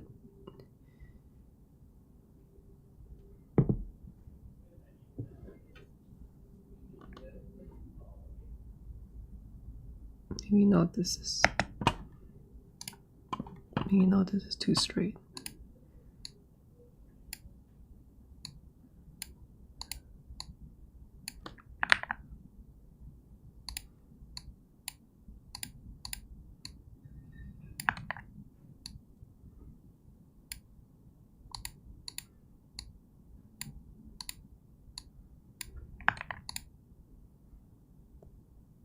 This is less straight now. I mean, it's really quite straight to begin with.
So it might work or it might not work, but I think because I've been staring at this for too long that I can't really tell. So I'll leave it up to the me tomorrow to look at this again. So now I'm just going to, like, who knows, maybe like bringing, why is it so laggy? Maybe like bringing it up might be even better, but or maybe just like not doing it at all might be good.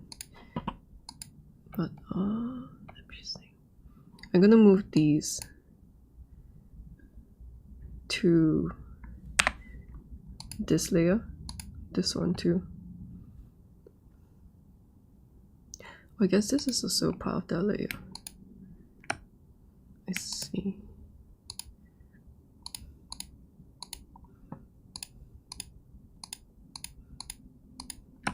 Well, let me just rotate this. It's faster this way.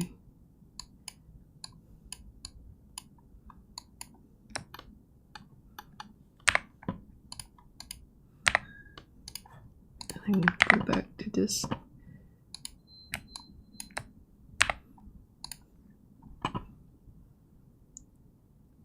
So now I should have a layer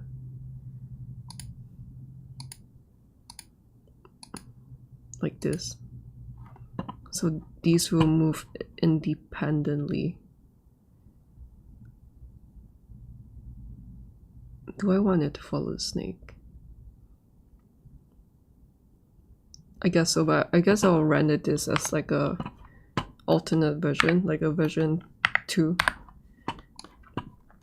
So I render this as version 2, and that way if it doesn't work out, I have the previous version to use. Or like if I want to separate the snake, then I can just do it in Resolve, just using the snake alpha to remove the snake from this layer.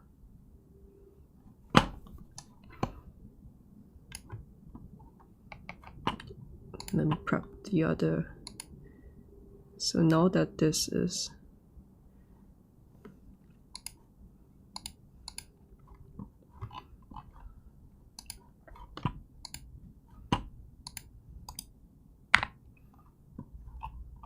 so let's click this.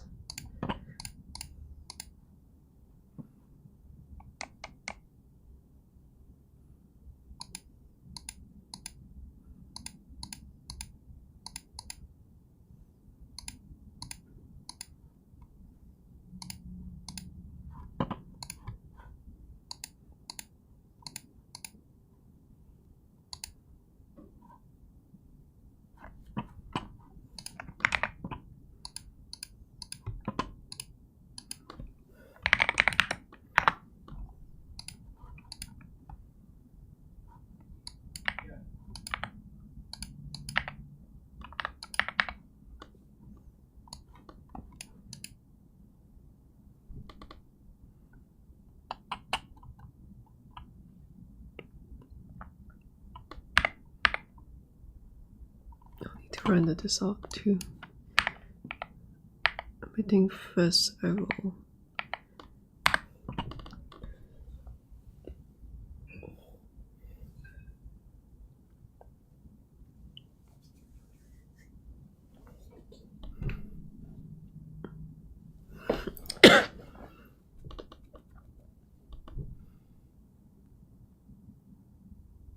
and I think for the bird is a lot easier.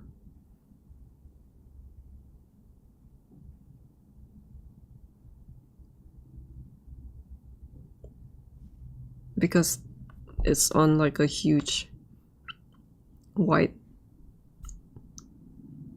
geometry, so it's more forgiving than like this snake right here.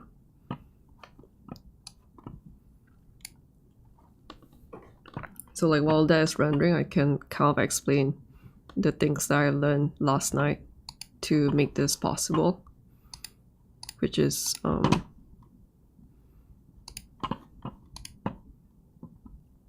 and also just like a self reminder that it's really good, like now that I've kind of have the basics of like Davinci and Blender, to kind of like stop myself from looking up on tutorials constantly and to only look up on like what I really need to do.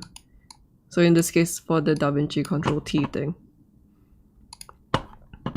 I was wondering like how do I do just use the existing one.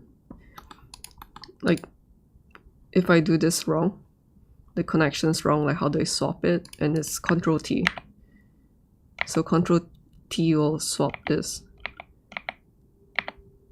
Basically moving the, like in, I think in Nuke is more straightforward, where like there's A and B connections and it will just swap between A and B. For this one, it swaps the green and the yellow. And I think green is the foreground. So green is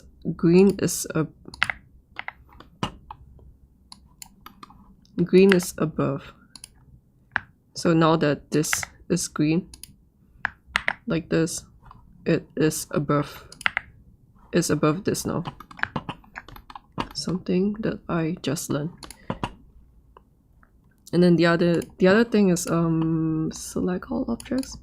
Oh, this is a really cool thing that I learned. It's super useful. So when it comes to making just the alpha channel and I don't really have to care about the lighting being accurate, then I use this, which is kind of the same as disabling it for renders like this. But I think yesterday I have no idea what this is for. But now I know that it's to remove it from the view layer. So I learned a little bit of like how this works, and I was using a bit, but then I realized that it's not really what I need. But I still use this to just kind of like get a neater look of like like, oh, this is completely off.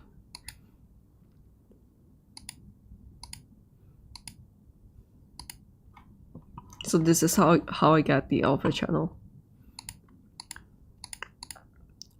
Then when it comes to rendering something like this, where I need the lighting to be accurate even though the foreground elements are not inside, then what I do is I bring all these back.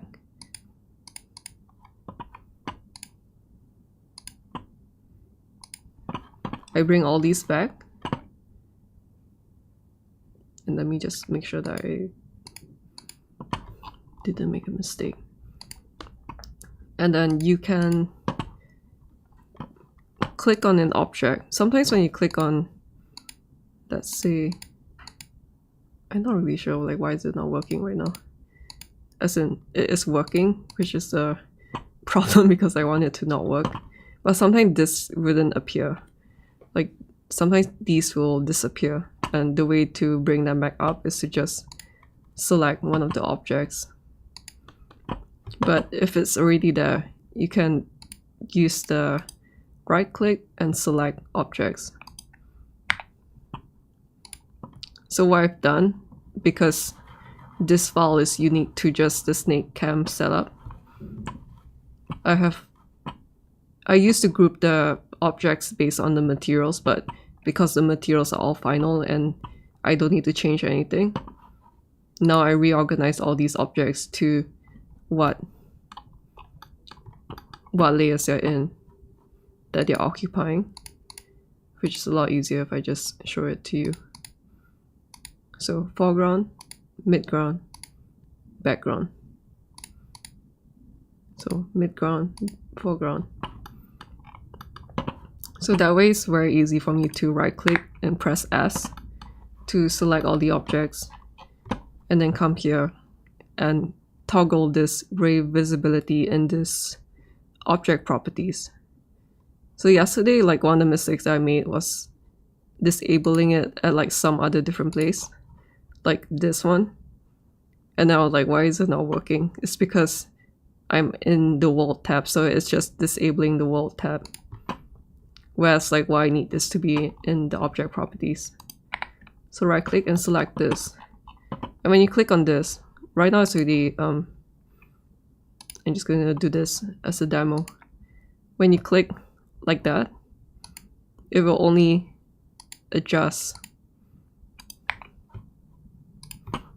It will only change the checkbox for this one thing. And I was like, what, like, do I need to go through every single thing and like check this? And like some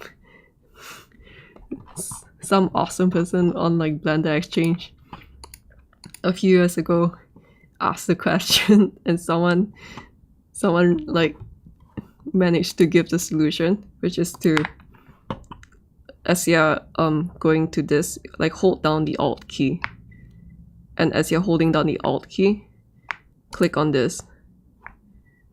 So I'm going to like click on this, and now everything is selected.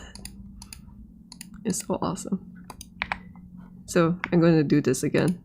Click on this. Now everything is disabled.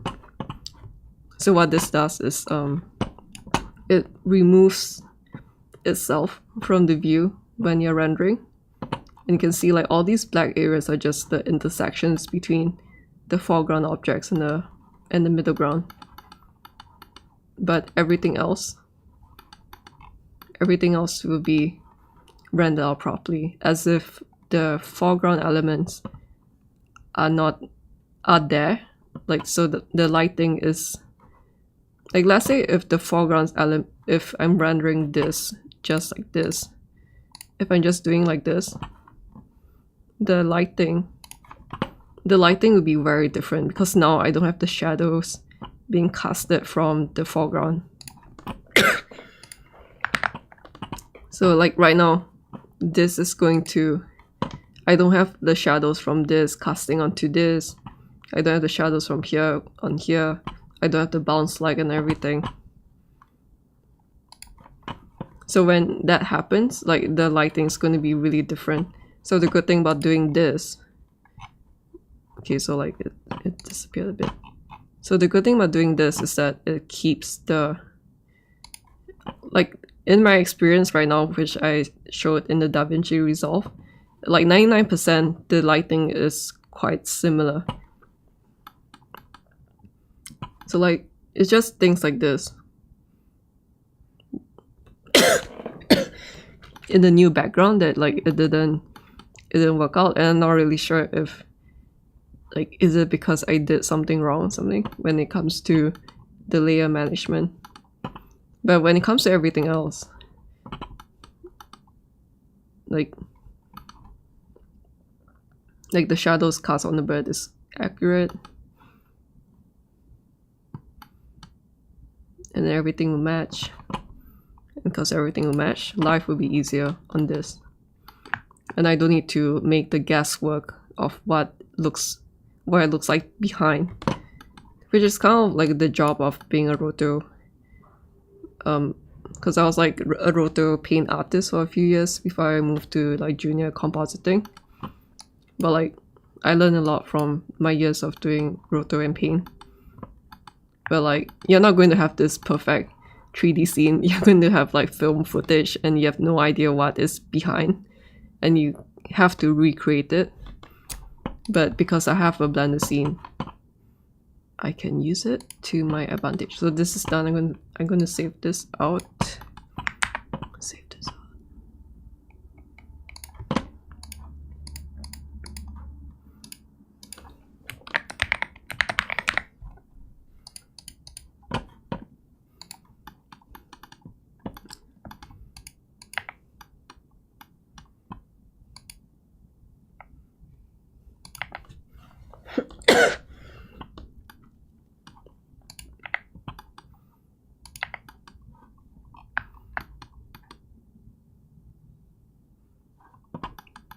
And I guess I will have to do this for the bird as well.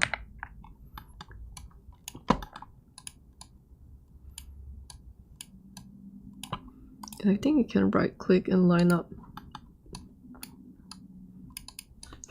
I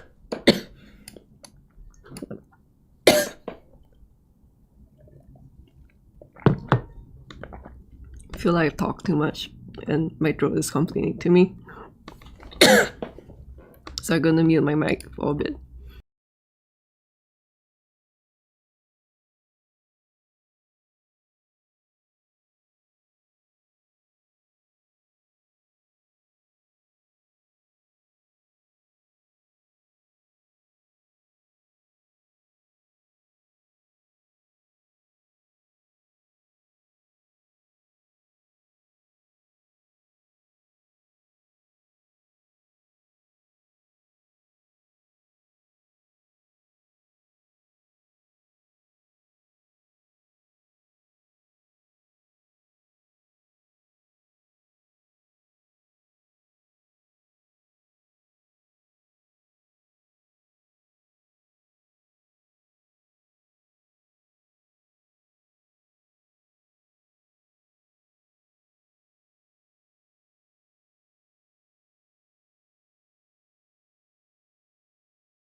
think it looks really good.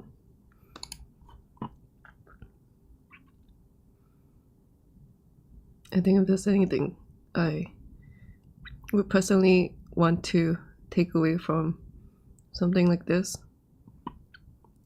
like just for myself, if I'm just, I guess, talking to my past self, is to just do the work, because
Oh no, I've been mute this whole time.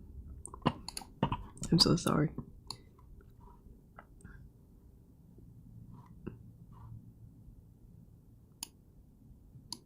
But I guess if it's muted, then it's muted. I'm not sure how much was muted, but I was just explaining about how like just the act of doing something is a lot different than thinking about stuff. And like initially when I did this, I wouldn't have thought, like, because I'm already so overwhelmed with the whole scene and like thinking about like how do I break this things up and all this stuff. But now that I have kind of like a day for my brain to process it, kind of like doing Anki flashcards, that today I am able to kind of like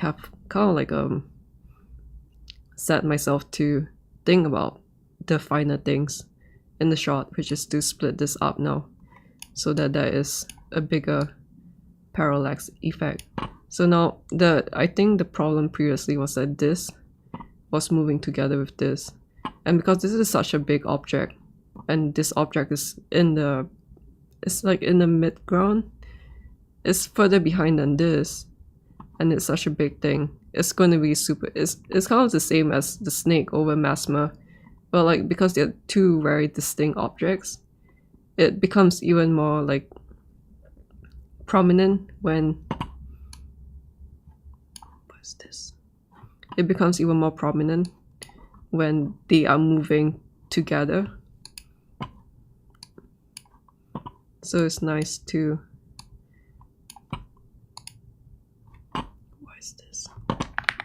So it's nice to like that now that I have the base set up, I can start thinking about the finer things in the shot. Wait, no, it's not open timeline. I want to open this in Fusion.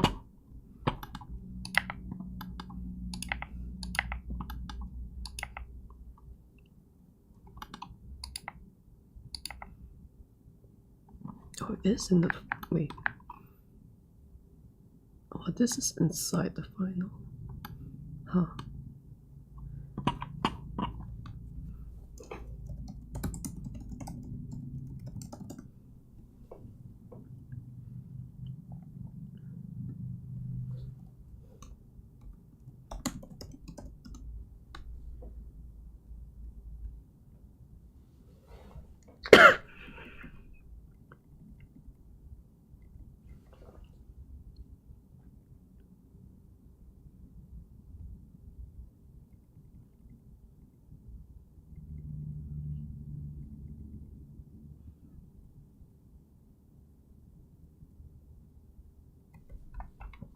Cannot really sure how to extend the frames, but I'm gonna try on this.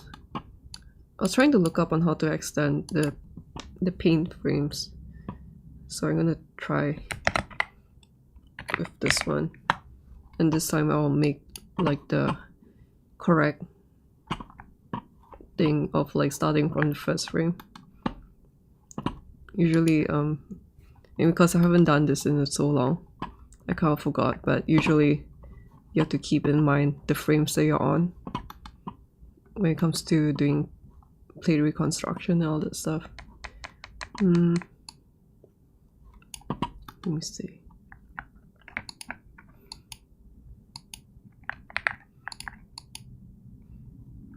I just want to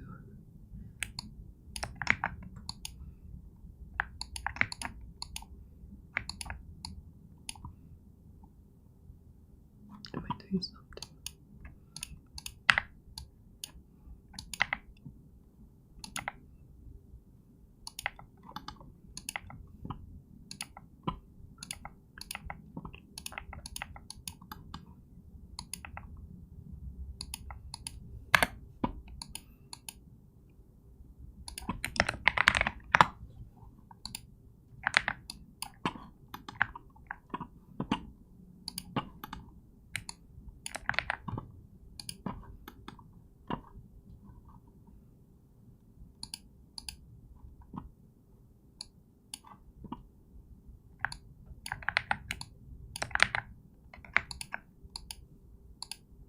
how did I change the size just now?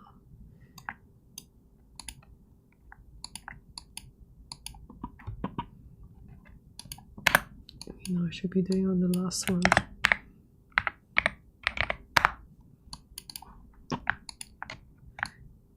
Okay.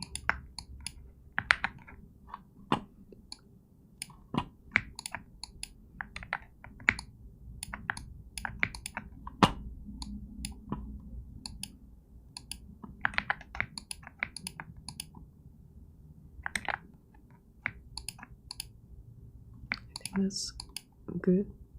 Sometimes when you just need a little bit of a stroke, like just clicking it once is good enough, like that.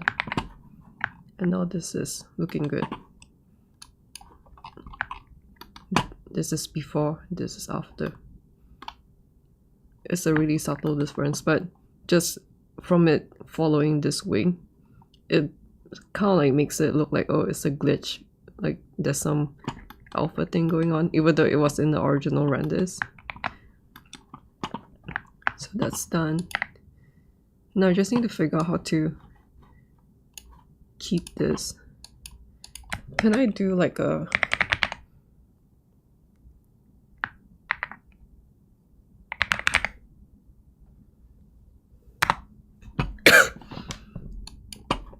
because this is not moving and there's like no grain or any difference. If I can just stretch it out, does this work? I think it does. Oh cool, it stretched it. Thank you. I was kind of trying to because I know that there's something called like frame hold in Nuke, and I guess I was like trying to, I searched for, so I just searched for like frame or like hold, and it seems like this sounds like what it should do, and it did do it. So I will apply it to the other one. Where is it?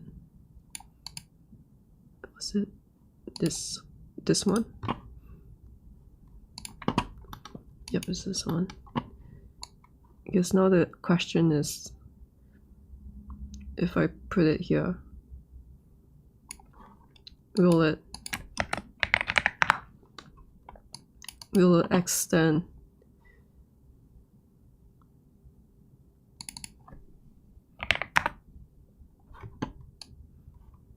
Oh, nice. Yeah, so I was kind of guessing that this would be like, which frame do you want to extend? And I think I got it right.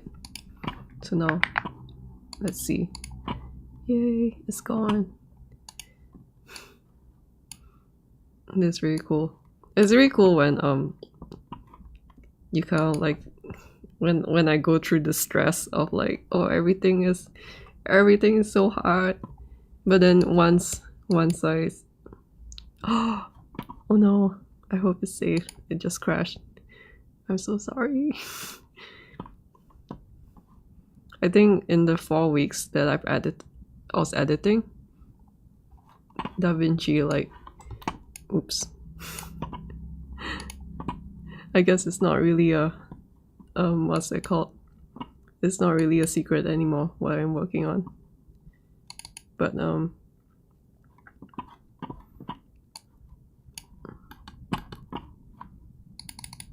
I guess if you're tuning into my channel, to my live streams, then that is my gratitude to you.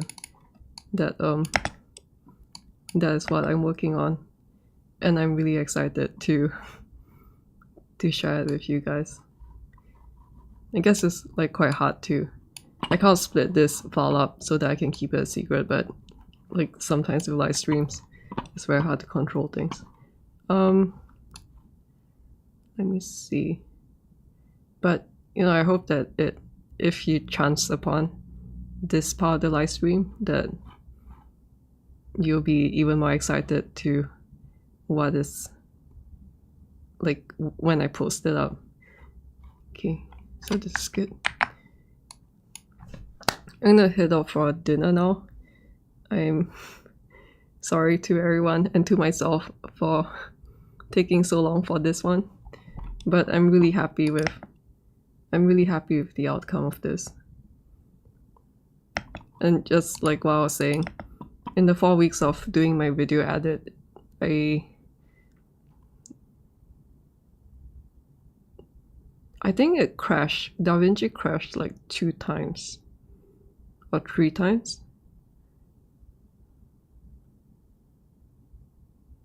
And like when it the nice thing about Davinci and also Procreate is that when it crashes, like they are constantly keeping a save of what you have done. So even though it crashed so suddenly just now, this part, I mean, I'm not really sure whether I was unconsciously pressing Ctrl S to save the file, but like it crashed, and like when I open it back up, it's over there. I mean, the downside is that sometimes when you make a change that you don't want, and then you close the file, the changes are being saved. But then for moments like this, it's really good. Yeah, I'm really, really happy with this one. Like, I'm really happy that I could get this layer to split from this and to get the snake split from Messmer. Like, yesterday night I was thinking like, oh my god, it's so hard. Like I'm like pretty stressed out already with everything. But it's nice that like I managed to learn how to kind of like absorb the information in some sense. Yeah, I'm not sure whether this is still a bit weird, but it might not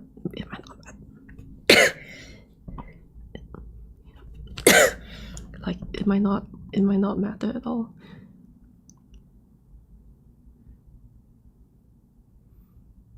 Like maybe what I can do too is, instead of, because now I've learned how to use the paint tool and how to extend the frames, and just this all being like still frames, that maybe I can extend the paint so that it's not so black over here, and then that way I don't need to move this that much. But that is like this will be considered like a lower priority. So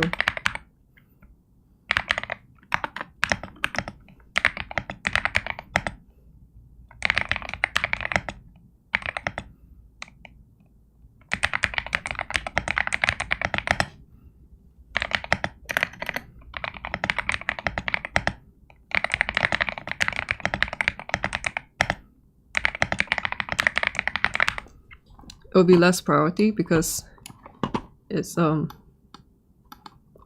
is this? What's this black thing? What's the black thing there?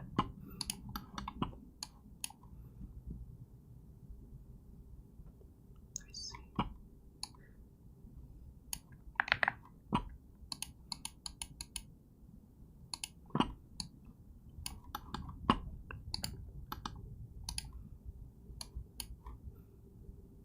Okay, so going to quickly reapply what we learned today on this one. Wait, is it this one? Oh no, it's the background. Okay. I already have a paint node here. And I think I stretched the first frame.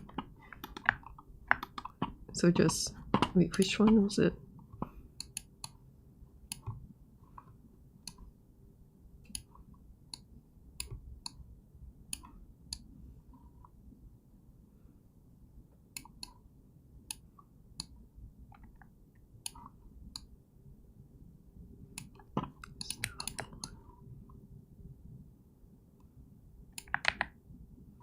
Okay, I was just trying to see which parts I need to paint out. Is this section here? So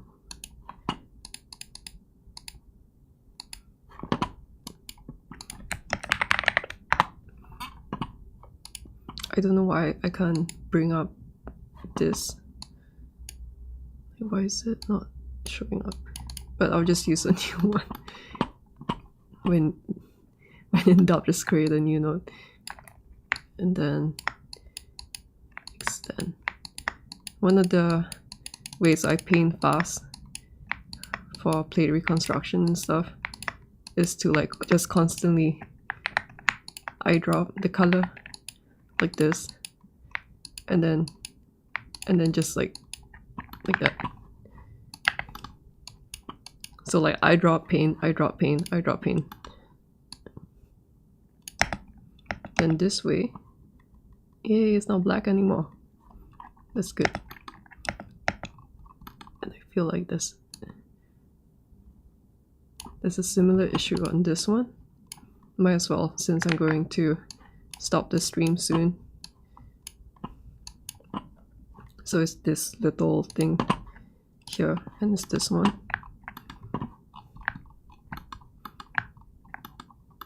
And like these right off the bat would look like really overwhelming, but it's just they're all just built up from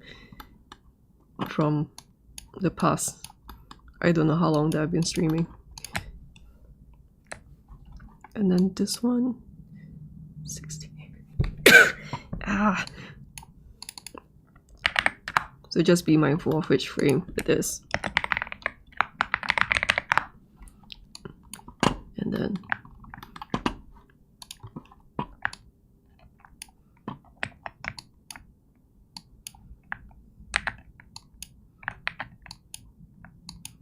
I'm really excited to show the video to you guys because I really love it. I love it so much.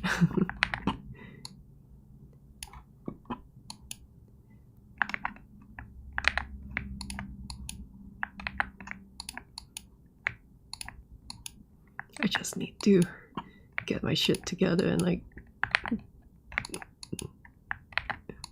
make sure that I actually finish the job. Like, am I wasting time right now doing all these stupid stuff? Maybe I'm wasting time.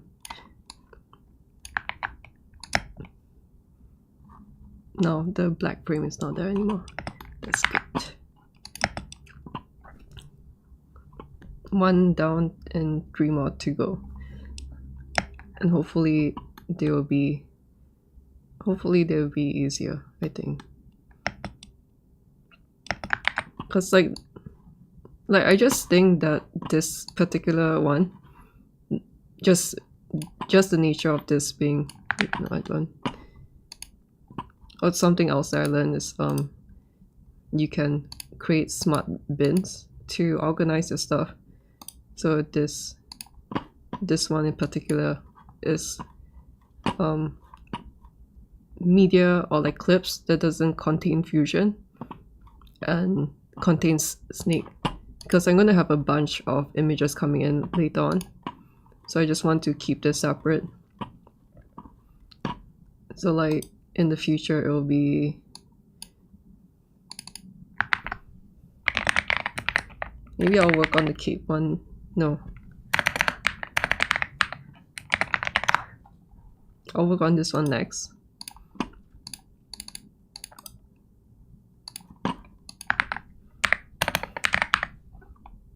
So this way it's easy to organize the images. Also, like with the master clip, when I start making lots of fusion clips, it's going to take up all this space and it becomes really messy. So this is a really, I guess, smart way to keep like just images alone, and then just this one alone, and then just the snakes stuff alone, because I already have the naming convention like proper. I'm not naming all the files in some random way, so it really helps. So as long as the word snake cam is inside, it should show up in this folder right here. And it's been really helpful for me to, because like with my video edit, there is kind of like maybe 700 clips inside, like videos, images, all the, like, if you right click on this and then you create like a new compound clip, it's going to show up here again. So it's like 700 plus, and on top of that, all the compound clips, all the fusion clips. So this is a really good way. And right now, like, because I've been working on that file for so long, these are like a really small amount of media pool, because I'm really quite used to doing lots of, like, managing lots of clips. But it's still very nice to just keep things organized, just so that you don't lose your mind. Because, like, sometimes when you have to work on weeks, or like work for a few months on something, one of the important things is to keep your sanity. Keep your sanity so that so that you can keep going for the long run. Yeah, I really like this. It's really cool. I'm going to add some effects over this. So hopefully once the effects are in, it'll look really, really cool.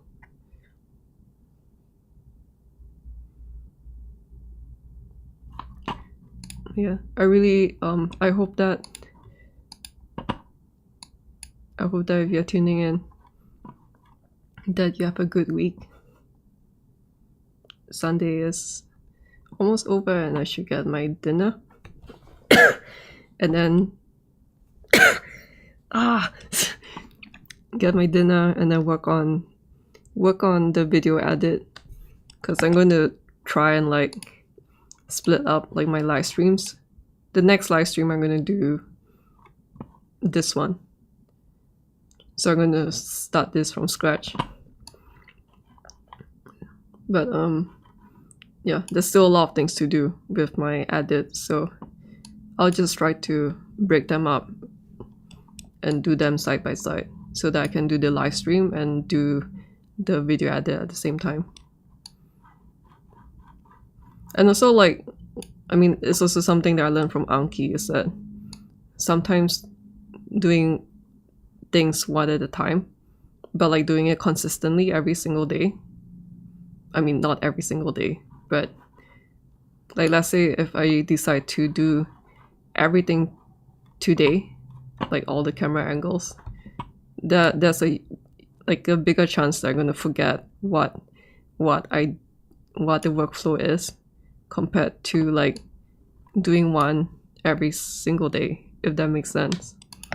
Because then I can kind of like reinforce the ideas and the workflow, my kind of like my thought process behind things.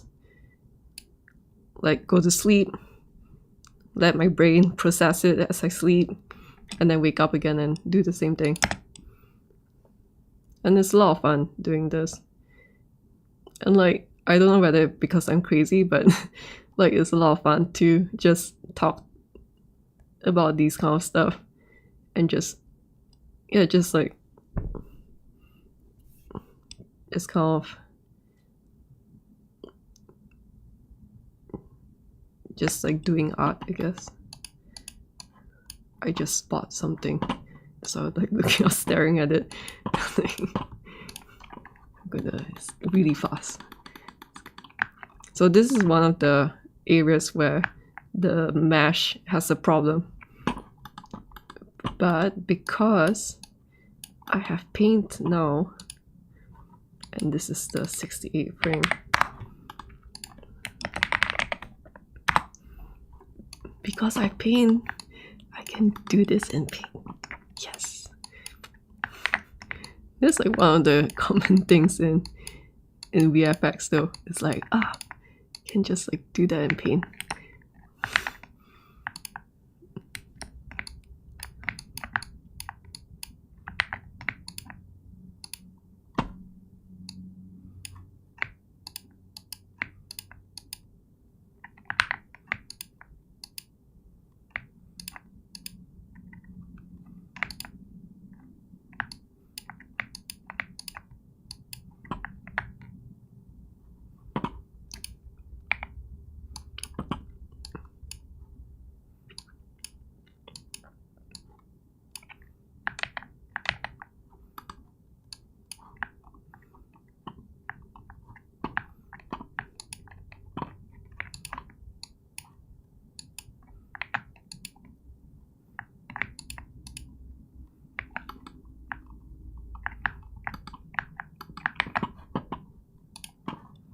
Yay!